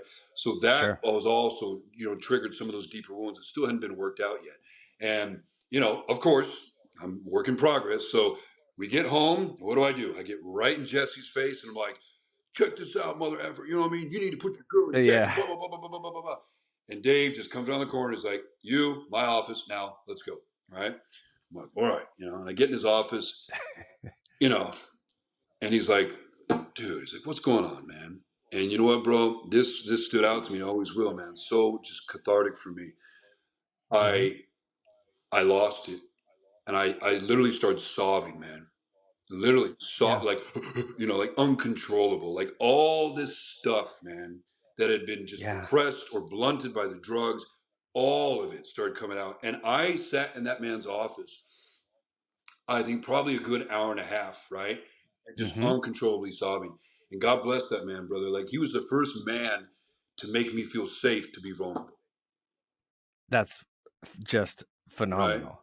And that, and that situation wasn't by chance either. No. And I think sometimes those people are in the rooms for a reason. They're teaching us people that are doing the Yeah. do's something that we got to dig a little deeper, and there is a little more, and they're awakening things in us that we think we've taken care of, but we're like, there's a bit more work to do, right? Yeah, definitely. So like there are teachers as well. So Well said. yeah, we can be grateful for that as much as we hate it at the time. Yeah. We can look back on that as, yes, I'm grateful Yeah. for that awakening that woman kind of cultivated in Yeah. me. And then to have that person that is such an amazing feeling to have, for your whole life not to feel safe, Yeah. especially with another man 100%. who's older than you as Yeah. well, that you're always trying to impress or appease in some Yeah. way, to 100%. have that safe space to say, buddy, let it all out. Right. I've been there. I know what you're going through. It's okay. You're safe, and and you're worth it. Keep it coming. Most important. Yeah. I'm proud of you. Yeah. Yeah. And you know what? It's like, it's case in point, brother. You're right on the money. And thank you. Well stated, and that's exactly some of what he expressed back to me. Like, hey, man, Yeah. you are worthy, you are deserving, you are lovable, et cetera, et cetera. There is a greater design and purpose for your life. In that moment, I felt safe there. I felt loved. I felt supported, especially with another man. So there's no more of that competitiveness, right, coming out. I wasn't guarded. I Yeah. wasn't shut down, and I just started to unpack all that stuff, and, and so I stayed on that road, and then I continue to do that. And now that I teach people now what I do for a living, but I always tell people, look, I tell people vulnerability will mold you into iron. And that's what I tell people, right? The more Yeah. vulnerable you can be, the more introspective you can be. The more introspective you can be, the more you can grow, obviously, and externalize that into a better life, obviously, right? Yeah. Okay. And, or at least, connect that as a lifestyle in itself that's committed to, personal growth, self mastery, whatever kind of vernacular you want to use, right? But it's all the For same sure. thing, essentially, It is. Yeah. Yeah. And so, I eventually went from being an assistant manager to a house manager. And, and I guess, I again, I call it a God thing, but I found a connection with people as a manager, meaning like I didn't just take the money, make sure everybody's following the rules. Like I would come home and I would talk to the guys. I'd engage them in Yeah. conversation, man. How are you going? We would have house meetings. It wasn't like, okay, who's not doing the chore or whatever. I mean, yeah, okay. But like, man, where Yeah. are we at, bro? Like I started to kind of cultivate what I started to take away from that experience that David passed on to me. And I started to pass it on, right? The beginning of kind of my own Right. legacy in that house. And, there was a guy that was in the upper echelon of the management of the Sober Living Corporation as a whole. And one day he took me aside at one of our like managers meetings, and he was like, dude, he's like, you ever thought about going to school, man, to become like a therapist or a counselor or anything like that? And I'm like, no, man, never thought about it. Actually, he's like, well, honestly, brother, like, I think you should, man. I think you should, because we Yeah. see what you're doing at the house, and we hear what the guys are saying about like just the energy of the house, the culture, right, that you guys are creating at the house. He goes, I would seriously think Yeah. about it. Well, again, didn't happen as a coincidence, obviously, right? And Yeah. and I meditated on that for a few days, and I said, you know what? Yeah, that's what I need to do. Like it resonated. Like this is my path, right? And sure as shit, I looked it up. I got back into college, you know what I mean, and just got one degree and then another and a certification and this and that. And then then I started. At this point in time, I was probably about a couple years off drugs, and Okay. and then I started getting my first experience in the field, and I first started working for a company, an outpatient company in Orange. Well, they had different facilities called Twin Town. It's like an outpatient drug and alcohol facility. And I did my internship there, and then they hired me, and I worked there for a while. And then I went to another place in Garden Grove, which was a nonprofit organization, right? And this is Okay. where like the real, I think, not Twin Town was significant, but a whole different kind of work began. Whereas majority of their clientele was part of back in the day, we used to call them SASCA contracts. So Okay. like you would get out of prison, right, and you'd have this like county funded, right, bed available at said rehab, right. That's the place Okay. that I worked. So Yeah. the majority, not everybody, the majority of clients over there were guys that were really on parole, just out of prison, right, et cetera, et cetera. Right. And this is where, again, back in the day, I never would have put the two together. This is where everything that I've gone through, right, and Yeah. the authenticity from that. Now, speaking on this side of it, right? So, like me, all these men, okay, it was a men's only facility. So, all these men, if you can't speak their language, right? Right. If there's nothing authentic about your story, there's no way in hell they're going to listen to what you have to say. For sure. Right? You Yeah. get that. Like, no way, Yeah. So that's where all my adversity, right, now became the very catalyst, the tip of the spear, the very instrument that allowed me to get through all these guys with, and granted, they've done some dirt, they've done the thing, but at the Yeah. core, they're just wounded like me or like I was. You know what I mean? And sure enough, right? Every single one of them I would talk to in a group setting or an individual basis, a counseling session, right?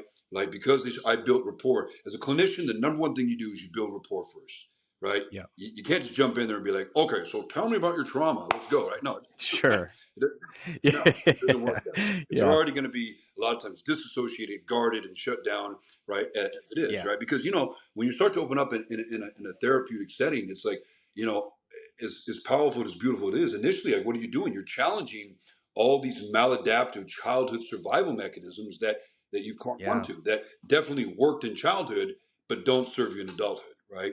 Okay. Being disassociated, for example, right? Okay. If I'm not willing to acknowledge what's gone on in my life, well, there's nothing for me to process, right? Okay. Obviously. So, it allowed me to kind of cut through so much of that exterior because, it's like, okay, I'm talking to one of my own, so to speak, and now even Jeff's now on the other side of it, but he's still able to relate to where I have been, right? Of course, Yeah. And I tell you, man, I mean, I could be emotional talking about it, brother. I'm so deeply honored and so deeply humbled that through all my stuff that God would literally pick me up out of the gutter and say, you don't even know your worth yet. You don't even know what you're going to do, right? To serve your brothers and sisters, to serve me, to show people that they're loved, to show them that they have this infinite value, irregardless of what they've done, irregardless of what's happened to them, irregardless of what should have been done for them that was not, irregardless of all that. Right? You're going to teach your brothers and sisters, right, that they are not their addiction, they're not their trauma, they're not their past, at a very basic baseline level to build a foundation again. And that's always been my nomenclature when I talk to people, right? Regardless of religion and spirituality, right? Like, you are a child of God and you have infinite value. Let's start there, right? Okay.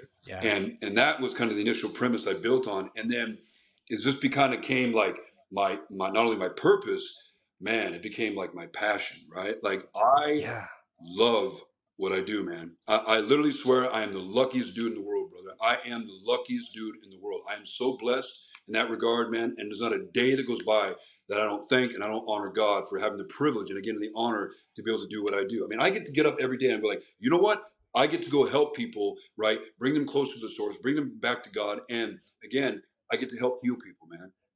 I mean, and I know you can, you do that every day, just being who you are, and your message is podcast, right? As a firefighter, my God, I mean, God bless you, brother. You do that too, man, in your own right. You know what I mean? For sure. I know you can relate to that, man. And I'm sure you've had those same thoughts, right? Yeah, it's pretty powerful, pretty beautiful, and to think that where we were and where we are today is like quite awe-inspiring. Yeah. So I'm having this great experience at this place, and along the way, again, this becomes like I'm so just enthralled with understanding like addiction, and again, this is where I think like me being me is more of a dissident, et cetera, et cetera. Like, sure, there was kind of the set template for things, et cetera, modalities that people were using, et cetera, but I saw that work for a lot of people, but I also saw that it wasn't working for a lot of people, right? Okay. So I sat back, and having nothing to do with me or any kind of presence of ego, it's never been about me. Like I said, it's a God thing for me, But I said, you know what? Okay, in order for me to be able to truly help anybody that gets put in front of my path, right? Not only I got to be the best version of myself, that goes without saying for sure. Also being authentic. Number one. Number two, I need to become as knowledgeable as I possibly can be. I went on a path, right? And again, it was easy to do because I wanted to help people, but whatever you are, I tell people this too. Like, look, like, you can pull up YouTube right now and you can find 1,000 dudes yelling about motivated, get motivated, get motivated. Well, sure. Sounds good, right? Okay. If it only was that easy to think your way into motivation. So what I always teach people is like, you know what? In order to get into a motivated state, you got to get inspired first, right? Watch how motivated you get, man, when you are inspired, right? It seems effortless, right? Okay. Sure. So, I was definitely inspired to become as knowledgeable as I could. That way I could hopefully offer everybody maybe something that they weren't getting. Maybe there's some things that I felt, or maybe we're missing out of the whole treatment template, the treatment dynamic, right? Okay. Now, AA, NA, all these beautiful supportive entities, they have their role, they have their place in it. But I'm talking about specifically like like the clinical approach, right? Right. Modalities, right? Okay. And that's what I did, man. And I tell you what, honestly, like the textbook knowledge, all that, not with that as value, not, of course, right? But I learned more from looking up articles, from looking up clinical trials and research, right? Just boom, boom. And we live in a great day and age where I was able to do that. I could literally sit down at Sure. the computer and just bam, let's get into it, right? And, Yeah. before I had kids, brother, let me tell you, I would be at certain places. Like, for example, after I left that place I was at, I'm really proud of this. I was able to kind of help co-create definitely like a lot of the energy of the program, a lot of the nomenclature, but definitely the clinical side of a great program out in Costa Mesa called Treehouse Recovery. And I was a clinical director there for about 7.5 years. Okay. Great people, great message. They basically integrate, mind, body, a lot of neuroplasticity. Half the program is exercise and yoga, meditation, mindfulness. The other part of the program is clinical based. Okay. Okay. So anyway, I would be there prior to having kids, and Yeah.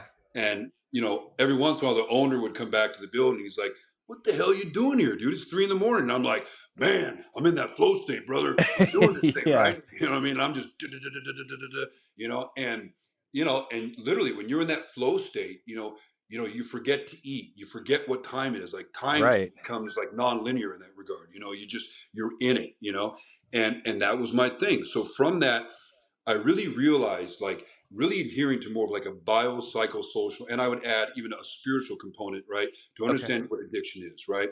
And Mm-hmm. really not focus so much on the obvious symptom of the using and the chronic ingestion of drugs and alcohol, despite the inherent and obvious consequences, yada, yada, yada, of course, right? But what is really driving the behavior, right? What is really incapacitating a human being? What is really at the core of somebody's relationship to why they use drugs and alcohol? Why is one person more vulnerable to that versus the other person, right? Okay. Right. So I Right. realized that obviously knowledge is power. Now, I'm not the proprietor of that sentiment, right? But I'll use it, right? And Yeah. so many clients, and I can't even tell you, brother, how like rampant this is in my experience, where the people that need to understand addiction the most are the ones that understand it the least. Now, Yeah. right? I'm talking about the client, Mm-hmm. right? Like they know the reactivity of it, they know the suffering of it, they know what comes with the drugs and alcohol. But in terms of like what it's rooted in, the point of origin, all this stuff, and that gets in the way of somebody's ability to truly heal, regardless of how they might be invested or malleable or teachable they are, right? If you don't Yes. get the right information, you can't create a strong foundation in what to invest in next. You just can't, Right. and that's not their fault. That level of responsibility, brother, that falls on me. That falls on Mm-hmm. me. And I take Okay. that oath and that duty ethically, spiritually, morally. Like that's my responsibility to make sure that when they come to me or they come into my environment, right, that I give them the most up to date, the best knowledge, not only my love, my care, my concern, my prayers, my empathy, all that, of course, not without saying my connection, the rapport, my experience, strength, and hope, all that stuff, all that goes with it. But yeah, Right. education is such a huge thing. So I kind of created like what I would call like a hybrid model, so to speak, where it's a lot of what we call psychoeducation and psychodynamic work, which means we're getting into the childhood trauma, the adverse childhood experiences, right? And educating these clients on how this trauma, how it imprints on you, how it literally changes your psychological, neurological, genetic, hormonal, physiological development in early childhood, making you Yes. 10 times more likely to develop or fall into quote unquote substance use disorder or addiction. Mm-hmm. And I tell you, brother, like there's nothing more gratifying when I see like the light bulbs go off in their eyes, right? And all of a sudden it's like, oh my God, I get it. Like based like I can organize around this information. I can anchor myself to it. Yeah. And right. And Yeah, for sure. yeah, in essence, like what does it do? It like, it gives me, the client, permission to forgive myself. Mm-hmm. It gives me permission to kind of rewrite the entire narrative in my head as far as how I got from point A to point B. Now, not that negates personal responsibility and accountability. I'm big on both, right? But I'm also Sure. big on understanding, like, how the trauma shows up in your life without your permission, where you had choice, where you were rendered incapable of having a choice, et cetera, and what that looks like now. Right. And basically, very simply, right? Addiction is a brain disorder. Does it manifest in other areas? Yes, obviously, but it is in fact a brain disorder. Understand that, right? Use the brain to help heal the brain, amongst other Yeah, stuff at the same time. And I, for sure. You know what I mean? And I tell you, man, by grace of God, I've been so, humbled and honored to be able to take place in treating thousands of lives and really see that this model really working for people, because it's not, it begins with the knowledge, followed with the healing, and then it's all about integration, right? It's all about the application, right? Because knowledge without application can't create the essence of change, right? So I can have all the knowledge in the world, but unless I'm taught on how to apply it, and then for me, I have to go out into the world and create and participate in experiences that outweigh those I used to run away from. Right. And done day to day, done a repetition, brother, what does that create? It creates a new lifestyle. It's a new lifestyle, right? Yeah, Okay. Well, I'm applying absolutely. that stuff. And for every experience like that, I apply the knowledge, I apply the tools, I resolve the stress, I resolve the problem, I deal with the conflict, whatever it is. Okay. You know what? I have the opportunity to objectively observe myself being, along with spirituality and God too, of course, and support, but I see myself being able to not only commit to the change, but be the catalyst for the change, right? And I tell clients, I said, you know what? As much love and prayers and respect and information and counseling and all this stuff that I have to offer you, nothing is ever going to be as powerful as you stepping in your own experience, where you get to observe yourself. Holy shit. You know what? I used to do this and today I did this. Wow. Yeah. Right? And you talk about creating victories, right? So much, a lot of times we always think it's the forbearance of what I don't want to lose or negative consequences. Sure, sure. But I always take the stand more like, man, it's our victories that inspire us. Of course. Right? Yeah. 100%. Yeah. Yeah. When your knee-jerk reaction starts to change Yeah. and you notice that, 100%. uh 3 months ago I would have gone this way, and today I'm going the opposite way, Yeah. and this feels right to me. Yeah. I don't have to think about it. It's not a second thought or a third thought. I don't have to go back and fix what I did. Right. I'm instinctively making the right choice. 100%. Yeah. That is a massive thing, and it does something internally too. Oh yeah. When you're able to, you actually, for me at least, in my recovery, when I started making decisions and choices that I was proud of, and that I internally knew that this is my truth, this is the way I'm supposed to be acting, this is right. Yeah. That was the first time in my life that I think I could have said, I'm proud of myself. Wow. And meant it, right? Like I'm proud of myself. Right? Yeah. And so it is really quite powerful. And the victories are what motivate you and what propel you for more and more victories. Because, I think, and in recovery, once we get a taste of some of those victories, our addict brain wants a lot of them. So, we start to, man. And that's, I found that in making amends, in, changing my actions, changing my intentions, my need and want to help others, my interest in other people, instead of self-involved, like, the world revolves around me type of attitude. And it all just kept feeling, and it was as powerful, if not more, than any drug I've ever done. Probably more, because right? Yeah. And I craved more of it, and that was, and every day, if I check one of those boxes, it's like it's a victory, it's a win. And you just stack, keep stacking up those wins, and then before you know it, your life is like nothing you could have ever imagined, man. That's beautifully stated, brother. And again, that's what I get to step into every day, man. That's just how blessed am I. And it's a really a wild journey. I not only get to do that and inspire people, but at the same time, life is not always so linear in that regard either. And there's always something that whether it be, like you said earlier in the conversation, like sometimes we think we've done all this work on ourselves, and a situation shows up, maybe I got a little triggered, and I call those things like leftovers on the plate, right? Little leftovers. Like I'm not fully in that mode where I used to be, but okay, this experience is showing me, right, that I got a little more work to do, and that's okay. And I always try to teach people, like, don't just use like the the insurance template for like treatment, like detox, residential, PHP, IOP. okay, like I did that, so I'm done, I'm ready, I'm good, right? It's like, no, Right. stay invested in yourself, right? All these other things you're talking about, help others, right? Commit to a growth mindset, commit to a lifestyle Yeah. fueled by self-improvement, self-mastery, whatever kind of vernacular, like I said, you want to use. But, get a spiritual mentor, get a financial mentor, get all these things, right? Be as Yeah. integrated as you can be, and I think what I get to watch all the time is, I watch people, they come out of these places, and so often, a lot of times, they have like the expectation to succeed while simultaneously disemboweling or disassociating from this kind of, plan to fail at the same time. Like, maybe I'm Right. walking at it and I know I'm really not ready, but what do I say about that? How do I speak on that? Like, the insurance clock is ticking. Like, oh man, what do I do?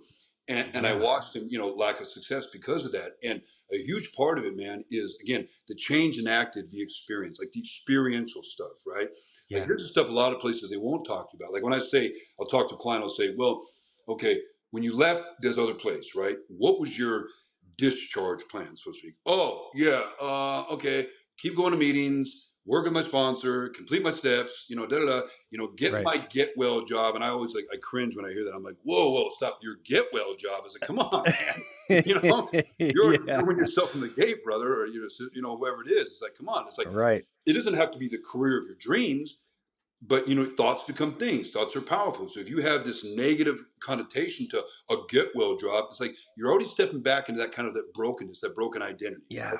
Yeah, Yeah. no, it's like, no, this is for now, and what's for now doesn't mean it's not indicative of what's always going to be, kind of thing, Hmm. right? But and you understand this, very well, right? And I know you talk about the same stuff, right? Which I love and Yeah. respect about you so much. It's like, Thank the you. power, yeah, the power of mindfulness, right? The power of meditation, the power of physical exercise, right? Yeah. What that does to help a brain that's coming out of being in this disordered and addicted state, neurogenesis, all these things, right? The application of knowledge and experience, which creates what we call neuroplasticity. So the literally rewiring, remolding of the brain, right? Okay. Right.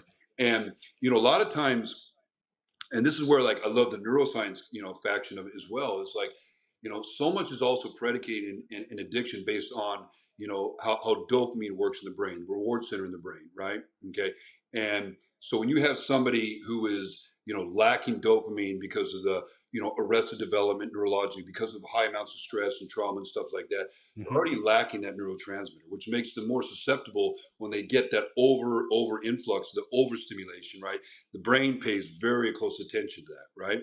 Yeah. And even though I might be absent from drugs and alcohol, but if I'm not aware of that, if I'm not aware of how that kind of manifests in my behavior, I can unconsciously be leaving a treatment experience or environment and setting myself up for failure, not even realizing it, right? In Right. terms of Right. like, how does it affect me compulsively in terms of relationships, even other things that basically I'm kind of still set in that motion where I'm chasing these spikes of dopamine day in, day out, but Yeah. I'm sober.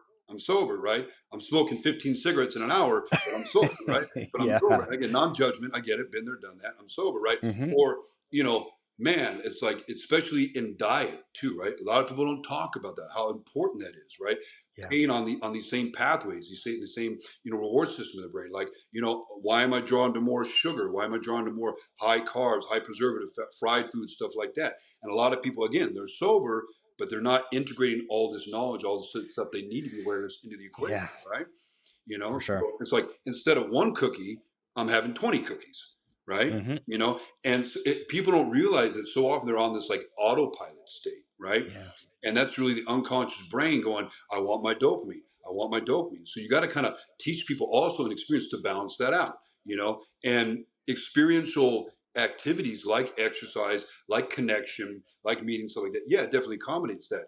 But I always use an example with people like, look, if I was to take you all, like, let's say I'm doing like a group therapy session, right? And I say, Right. if I'm going to take you all out for like an outing or whatever, and let's say we went to like out here we got like Magic Mountain. It's like a big Yeah. amusement park, right? Okay. And I love roller coasters. That's a big kid in me, right? Okay. Yeah. But I took all these clients out to the amusement park, right? And we're all on like my favorite ride is like appropriately called Goliath, right? It's got like a 30-story drop or some shit like that, right? Okay. And we're going up, it's building. So dopamine gets released in two main capacities, like anticipation reward and the reward itself, right? So what are we building? We're building the anticipation reward, the excitement to come, and we'll go down this drop, and the exhilaration, all that stuff, right?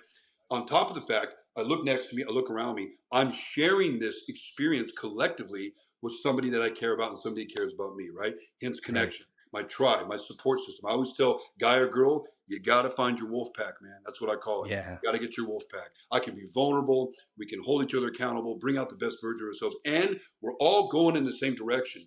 That includes sobriety, but definitely not limited to that. It's like, okay, That's I've so done important. that. But, right. Yeah. Like what else, man? What else? What are my dreams, ambitions, right? Also like that. And that's not introduced into the equation enough, I don't feel, And you're absolutely right. Yeah. I'm sorry to interrupt, Geoff. That is a huge thing, a huge deficiency I see in the rooms is like, there's no, like, sure, we do, like, say in the rooms of recovery, they might have like a dance night or like this bingo night or these cheesy things that people do. And, that's great. They call it fellowship. Yeah. But there's no, like, we don't get sober to sit in church basements and talk about recovery all day, every day. We're not getting sober to do 3 meetings a day. We're getting sober to live meaningful lives and to be happy and to share that with others. Right. And so what you said is so important. And I think that, and I see it in a lot of the old timers in the rooms and, sure, they're sober, but they're miserable. They're complaining about the kids in the rooms. They're complaining, this person, they got so much time on their hands. They're bothered by somebody talking about drugs in an AA meeting. They're bothered by, like it's like there's something, you need something more in your life if that's what you have to be bothered by. And it's because you haven't looked outside of that box of, just hit meetings and don't drink, don't use. Right. And right. It's a lot bigger than that.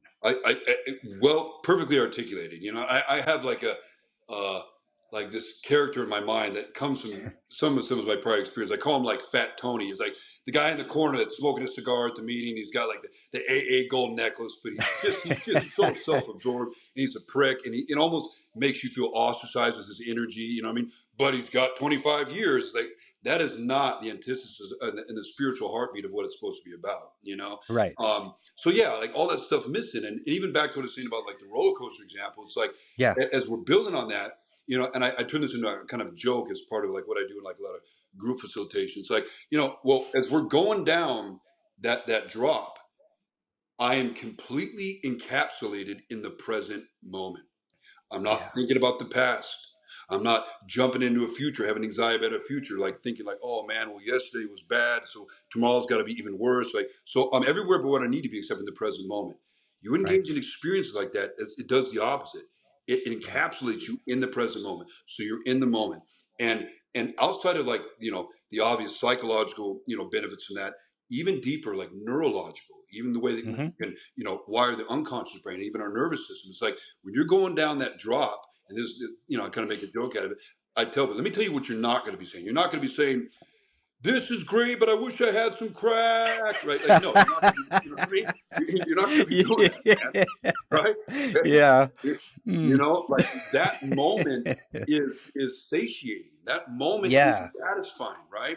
Dopamine's being fired off, endorphins are fired off, right? Okay, so we're using experiential activities, right, to endogenously, internally stimulate dopamine in a healthy capacity. And that's challenging the entire brain's previous relationship, right, with drugs and alcohol, right? And chasing that exogenous spike of dopamine or that high spike via drugs and alcohol. So to me, that's such a vital, necessary part, right, in helping somebody heal, to make sure they integrate those experiences into their life. And, like there's a doctor who I love, Dr. Kevin McCauley, and he articulates, I think, just very poignantly and very, very comprehensive in this. And he goes, the reward system of somebody who's struggling with addiction, basically, he articulates it like this, like that part of the brain does not know how to interpret pleasure, right? That's Right. why, Okay. one drink, the brain's like, well, this is good. It'll be a lot better. 30 more. Let's go get it, right? Okay? Sure. You know what I mean? Yeah. There's none of that satiating, satisfying feeling. So part of our healing is also what I integrate into the whole process is like, we got to teach that part of the brain what pleasure is, right? Mm. Meaningful Yeah. connection, spirituality, right? Fun things like that. When you're out there at the beach, when you're out in nature, when you're working out, right? Like you, when you're doing your Muay Thai and you're training, right? That's enough. Yeah. It's satisfying. So little by little, right? Systematically and systemically, we're creating what the word is, we're creating a new sense of saliency, right? We're telling the brain, hey, stop looking at the past, right? Stop looking at what we call like a hedonic experience, a high value, high reward experience, which is basically how the brain interprets addiction or getting high, right? Yeah. Stop paying attention to that. Here's some new, more powerful, more relevant stimuli information. And little by little, Okay. when done in repetition, the brain starts going less over here and starts looking more at these new activities, right? Which is, Yes. again, embodied in, like we said earlier, a new lifestyle, right? So, Mm-hmm. again, not to beat that dead horse to death, but I think like it's so important that that's missing on so many levels, right? Learn a new Yeah. language, find your tribe, do some yoga, do some meditation. If you would have told me 20 years ago, brother, because last time I shot dope was 2024, right? I mean, Yeah. excuse me, 2004, November 21st, right? 2024. Yes. No, excuse me, right? Right, 2004. right. Yeah. So if you would have told me almost 20 years ago, hey, man, you're going to be in there doing some hot yoga and stuff like that, I would have said, man, go F yourself. No way, right? No way. Yeah. And I'm all about Yeah. it, bro. I'm all about it. You know what Yeah, I mean? man. For So sure. I think it's so important to obviously have people integrate that into their healing and recovery as well. I think it's a vital piece of what's necessary, but also a lot of times, unfortunately, what's missing. You know, Yeah. yeah, 100%. I yeah. totally agree with you. I also think that so much of outside of all the clinical modalities and approaches, obviously, it's so much of what again, just like you do every day, like what you're doing in this podcast, you bring your own experience to the table. You know what I mean? And Right. it validates what's possible. It validates, where the investment into yourself, and the investment into spirituality, investment into faith, where all that can take you, Yeah. and, a lot of times, I don't know, some people, they have different opinions on like self-disclosure, Yeah. some things there's got to be certain boundaries, right? But I generally will self-disclose a lot, especially if it is relevant to the message I'm trying to give or the education I'm trying to instill in somebody, and Yeah. definitely on the inspiration part, For um, sure. and yeah, and it's like, we get to a point in our life, and it's not that we like plateaued by any means, but we get to a place where we think like, okay, like things are going pretty good right now. You know what I mean? Yeah. I'm content. I feel like I'm putting good back into the world. I'm helping people. My life is intact. It's healthy. I'm blessed. All that stuff. But life is still life, right? Right. Life is still life, and when you least expect it, it can do a 180 on you. You don't live in a state of hypervigilance or fear of that, but it's just a reality. Of course. Yeah. And that definitely was relevant to me. I think just like you, I'm a guy that's been in the gym 4 or 5 days a week, eating clean, healthy, et cetera, et cetera. And this story is something else that I use again to inspire people, and in terms of like what's possible, right? Yeah. And even in the most dire, like adverse situations, right? That you can still take something powerful away from it, right? Like my own vernacular, like turn pain into purpose, right? Like the pain's there, okay, right? And it's real and it's significant, but what am I prepared to do with it? Or what can I do Right. with it, right? And if you live by that, if you model that and you live that and you teach people that and you embody that for yourself, like that's a huge part of like not only staying sober, being healthy as an individual as well, right? 100%. Because, Yeah. two trains of thought, right? How I do life, right? You could say, growth mindset versus victim identity, sure, sure. But it's like I'm either going to continue to face things and resolve them, or I'm going to live a life that's predicating on having to always run away to escape them, right?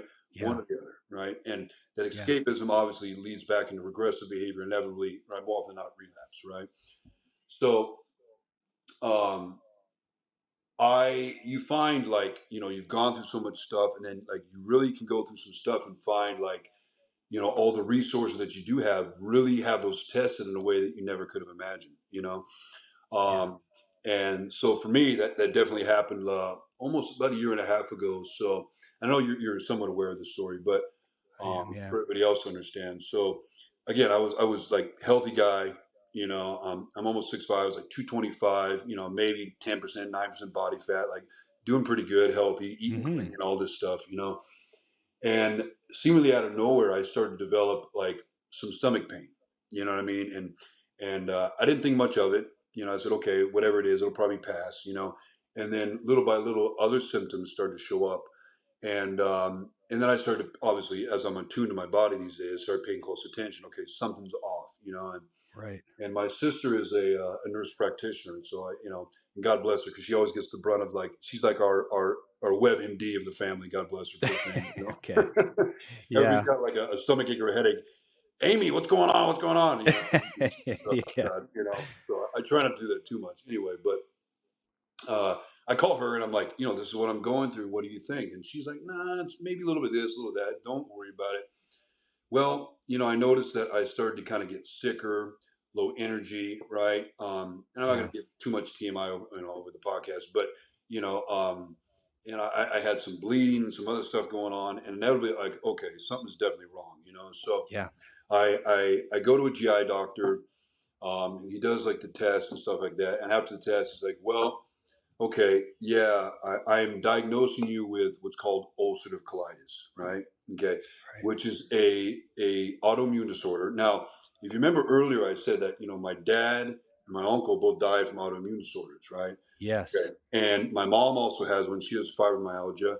My brother suffers from, and he's on medication now. It's helped him, but he suffers from really bad eczema to the point like his whole body, poor guy, would break out in it, right? Oh, wow. Yeah. Yeah, also an autoimmune disorder, right? So there's definitely like the predisposition in my family.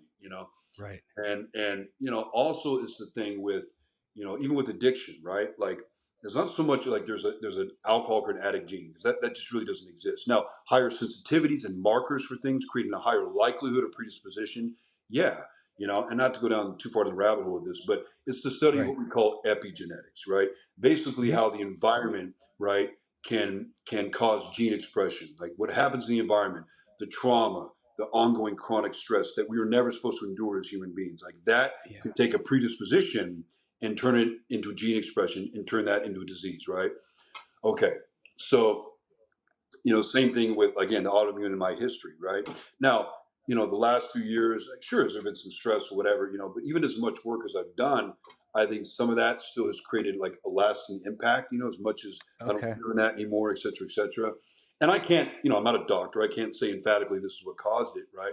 But that's what I think, and they, the science community can't say emphatically that it is or isn't, but a lot of times they think it's stress and other things, with a genetic possibility. Anyway, so he diagnosed me with that, and I say, okay, well, how bad is it? And he's like, well, I would say it's like mild to moderate.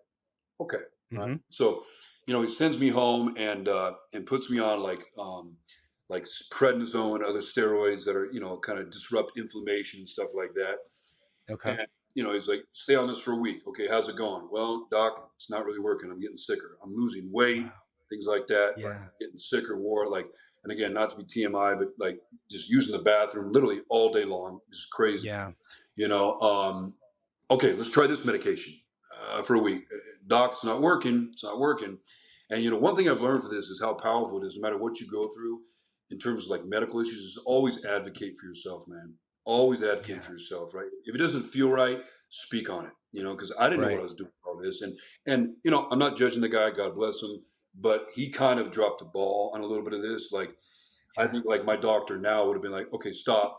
I want you to go get a CAT scan. I want to see what's going on in there, even from a few weeks ago, because you're declining pretty quick. Anyway, that didn't happen. So, it was actually on December 13th of 2021, and there was a UFC fight, I think the day before. And me and some of my buddies were watching the fight, and I'm cuddled up on the couch. I got like a little heating pad on my stomach. I'm just tore up, bro, and my friends, God bless them, they like turn off the TV and they're like, okay, stop. Intervention time, dude. You need to get your ass to the ER, bro. Yeah, like, and me, of course, I'm like, oh no, bro, they're just gonna tell me the same stuff. This is what I got going on. Like, what's that gonna do for me? And they were pretty insistent. They're like, dude, I know you're a big dude, but if we gotta come together, we gotta carry you out the door and take you. Like, we will, man. Damn it, we're gonna take you. I'm like, all right, fine. Those are good friends. Good friends, bro. truly my brother's keeper. You know what I mean? Like I said, talk about your wolf pack, bro. You know what I mean?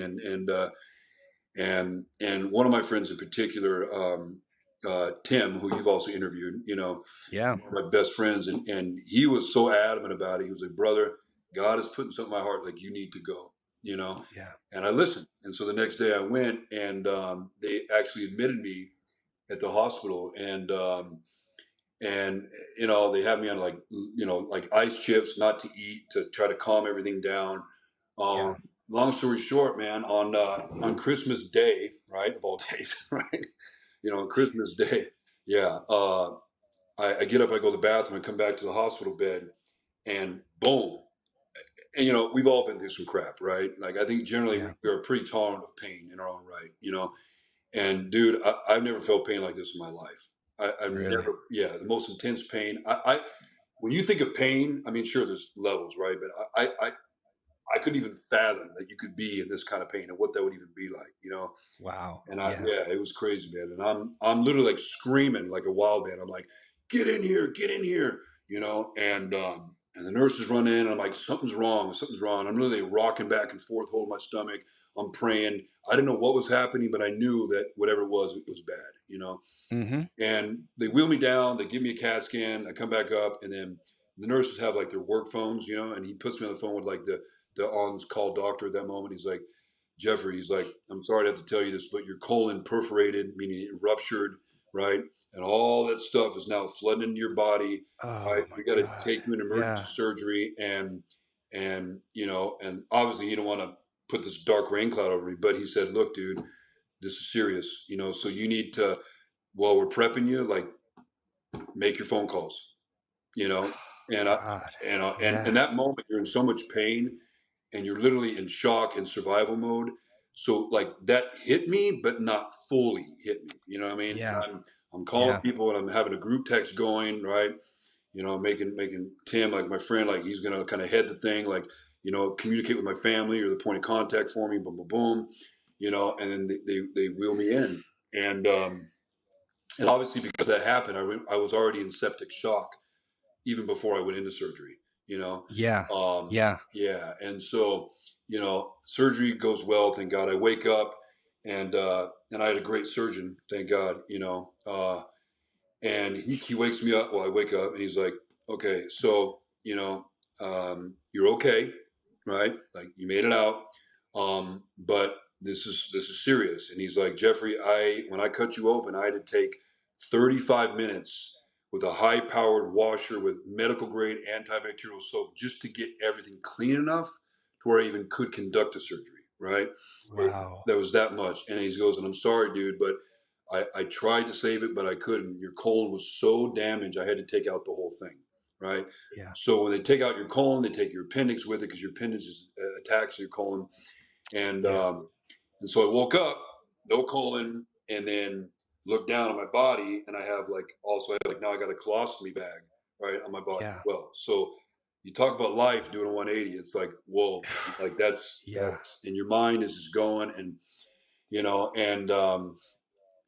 the thing that kind of like gave me hope, though, he said, but he goes, I want you to hold on to something. He's like, there was enough left of like your lower intestine, okay, to where 8 months from now or a year from now, we'll probably be able to do what's called a reconstruction surgery, where they create what's called it's called the J pouch. So basically, they create like a kind of like a synthetic colon in your body, right? That kind of functions as that. So I was holding on to that for dear life, man. You know what I mean? And sure. And again, not that I couldn't have dealt with it anyway or whatever, but you can imagine. I mean, it's hard, man. That's hard, Yeah. But I was stuck there for 2 months because of the sepsis, and like it created like these abscesses in my stomach that they couldn't drain because they were too close to vital organs. So, and I went from like 225, walked out of there at 177. It literally, man, was the hardest thing I've ever gone through, and the recovery, the healing from that. And I got through that, and and all this stuff. And I don't want to give you all the details, but you can imagine having the bag and mishaps and all this crazy that goes with that. For sure. It's So notwithstanding, but I got the green light eventually. So last August I had the reconstructive surgery, and that went well. And so the bag got to go away, which I'm so grateful for. And the recovery from that was really painful, really hard. But I was like, okay, I made it through. I got it, right? And because if you got ulcerative colitis and that's gone, reconstructive, basically like the disease is gone, and I was good, and then in January, this last January, I got sick all over again. And I'm like, oh man, what the hell's going on? Went back in the hospital. They did more tests and they're like, oops, yeah, sorry. Like, you were misdiagnosed. And you actually have ulcers growing on that J pouch thing that we created. You got about 10 of them growing on there. So in actuality, you have Crohn's disease, not ulcerative colitis, which is a whole different battle in itself, So since then, I'm on some other medications that kind of repress parts of the immune system, so my body's not attacking itself. And again, man, God's grace, man, it's been working. And there's ups and downs and good days and bad days, man. But I had another MRI done the other day, and my doctor says, "Man, I'm so happy to tell you everything looks stable for right now, man." And he goes like, "I'm kind of a little," he's like, "I'm surprised, but I'm not surprised." I'm like, okay, Yeah. But he goes, you were in bad shape, brother, and I'm like, okay, So anyway, it's like, well, the way I live my life and the way I try to instill in other people, right, in terms of like inspiration, is like, going through the trauma and the addiction for all of us, that's hard enough, man. That's hard enough in itself, let alone when life throws you this kind of curveball, But if you can use all those things that you've gone through as a collective experience or experiences or kind of pillars, right, that you can draw strength from, where you can turn your adversity into growth, right? You can, and again, pun intended, you can turn your pain into purpose, right? And have that bless your life and therefore have you bless other people because of your story and your journey, right? Then in essence, it's all been worth it, right? Okay. So for me, this is just one more thing, even as intense as it was, one more thing that allows me to do that. And, I talk to clients, I talk to people like, man, like we appreciate that, but my God, dude, like what can you possibly take positive away from that? Well, the strength that at some level, like, and again, it's not in the essence of self-promotion, but man, I'm a savage, man. Like I can get through anything, man. I can get through anything, especially with God's help. But I have the fortitude. I didn't make that up. That came from blood, sweat, and tears. That came from all the other experiences, right? Where I walked through it. I came through the other side, right? So I had to draw upon all that to use in this experience too, right? And that's something I now can download to them. I can teach them. And I also say, well, what else did I get out of it? Well, let me tell you. I'm more stronger and rooted and clear about, even more than I was before, and who I am and what I'm here on this earth to do, right? And that is to be of service, man. That's to be of service. Like that is my purpose. That's why I'm here, right? And I don't believe that God causes things, but I think in his infinite wisdom, he'll allow us to go through certain things because we may not see the finish line like he does, right? And even in that regard, brother, like, am I closer with God now than I ever have been? Yeah. Is my faith 10 times what it used to be? Because, I mean, what am I going to do? I'm either going to shut down and crumble, or I got to go, okay, I'm not in control of my body here.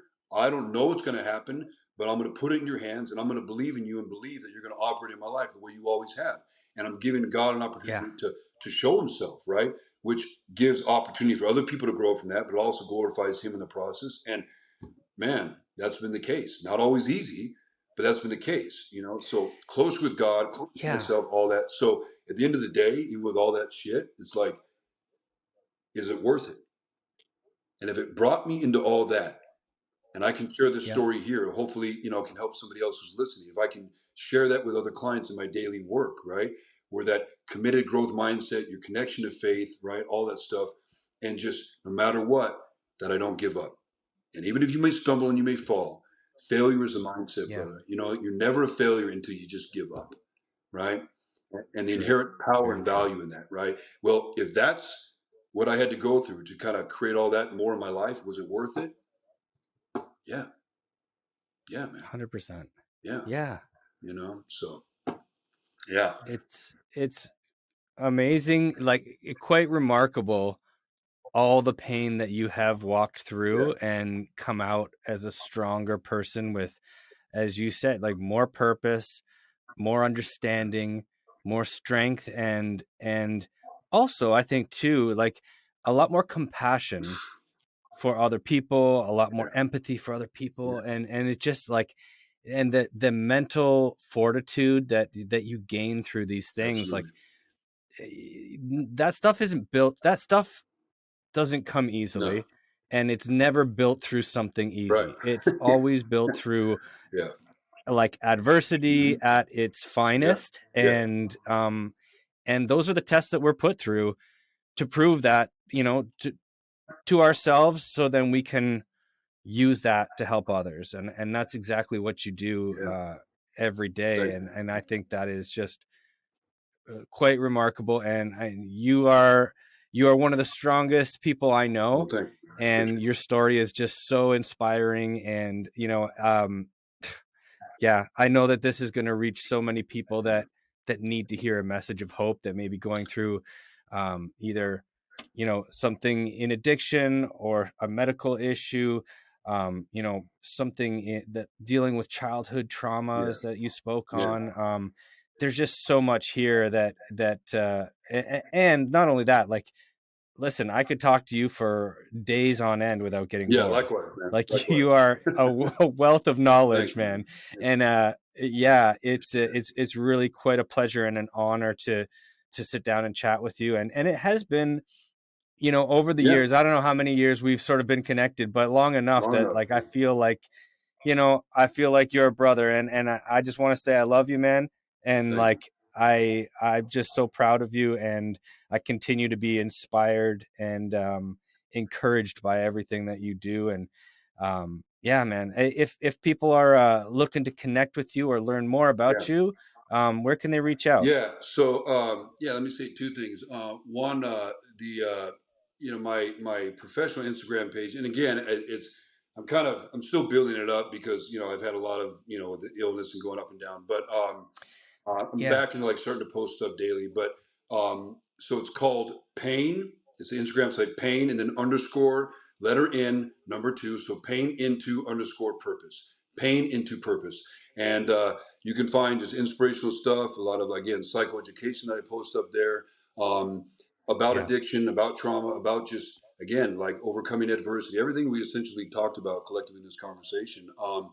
And if I also have a private practice, so if somebody is interested in some counseling, whether it's some mental health issues, some trauma issues, or again, struggling with addictions of any kind, like, and I can be a help, man. Like, of course, people can feel free to message me there.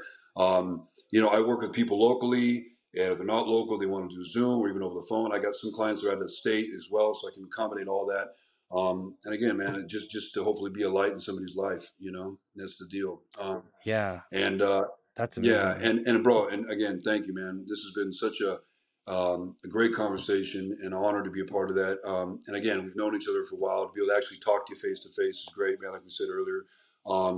And just brother, you are my brother, man, and love you too. Nothing but respect for you, man. And just from an outside point of view, man, like you need to know also, and I think you know this, but like how many lives you affect, bro, just being you, right? And the message you choose to put out there every day. I mean, and I know you do it authentically, you do it from your heart, man. There's no other gain or agenda you have other than you do this from your heart, your core, and that resonates with people, man. And that's one thing I've always really respected about you, man. There's such a purity in who you are and what you do, and integral in that regard, So believe me, man, the honor is mine, to have you as a friend and a brother, but to be on this. And again, man, I tell people, like even with you, regardless of how we do our message or how we do it, regardless, what is the value of even one human life, bro? Even one life. If one life is changed by something they heard today, or another one of your podcasts, or something you post, or something about yourself and your own journey, then, man, how blessed are we to be a part of that? Whether directly or indirectly, man. And at the end of the day, man, and my life and my journey, and I think you know this too, like that's really what it's about, bro. Each other, man, and to help each other, 100%. support each other. So again, bro, honor's mine, and thank you for the opportunity. Truly, Thank you, Geoff. Right. Thank you, and we'll look forward to staying connected with you. And one of these days we'll be in the same room. I'd love that, man. I love to get you. I don't know. I don't know if they'll let me into Canada, brother, but All my friends from the States, that's the problem. They're like, no, we got felonies. We can't come to Canada. Yeah, and I've heard they're pretty staunch with that, man. So, That's okay. I'd rather come to California. There you go. Well, yeah, man. And anytime you do, man, we'll keep in touch. But yeah, I'd love to have you out here, man. And, man. You've probably been out here before, right? I haven't. Oh, wow. Not to California. Wow, man. Yeah. No. Yeah, maybe you can bring the family out here, man. We can show you around. Yeah, it'd be awesome, bro. But yeah, just to be with you in front of you, man, it'd be great. So. Yeah, we will do that, man. We will do that. All right, man. You have an absolutely amazing day and a great weekend. And thank you again for all you do. Yeah, likewise, bro. God bless, man. Thank you.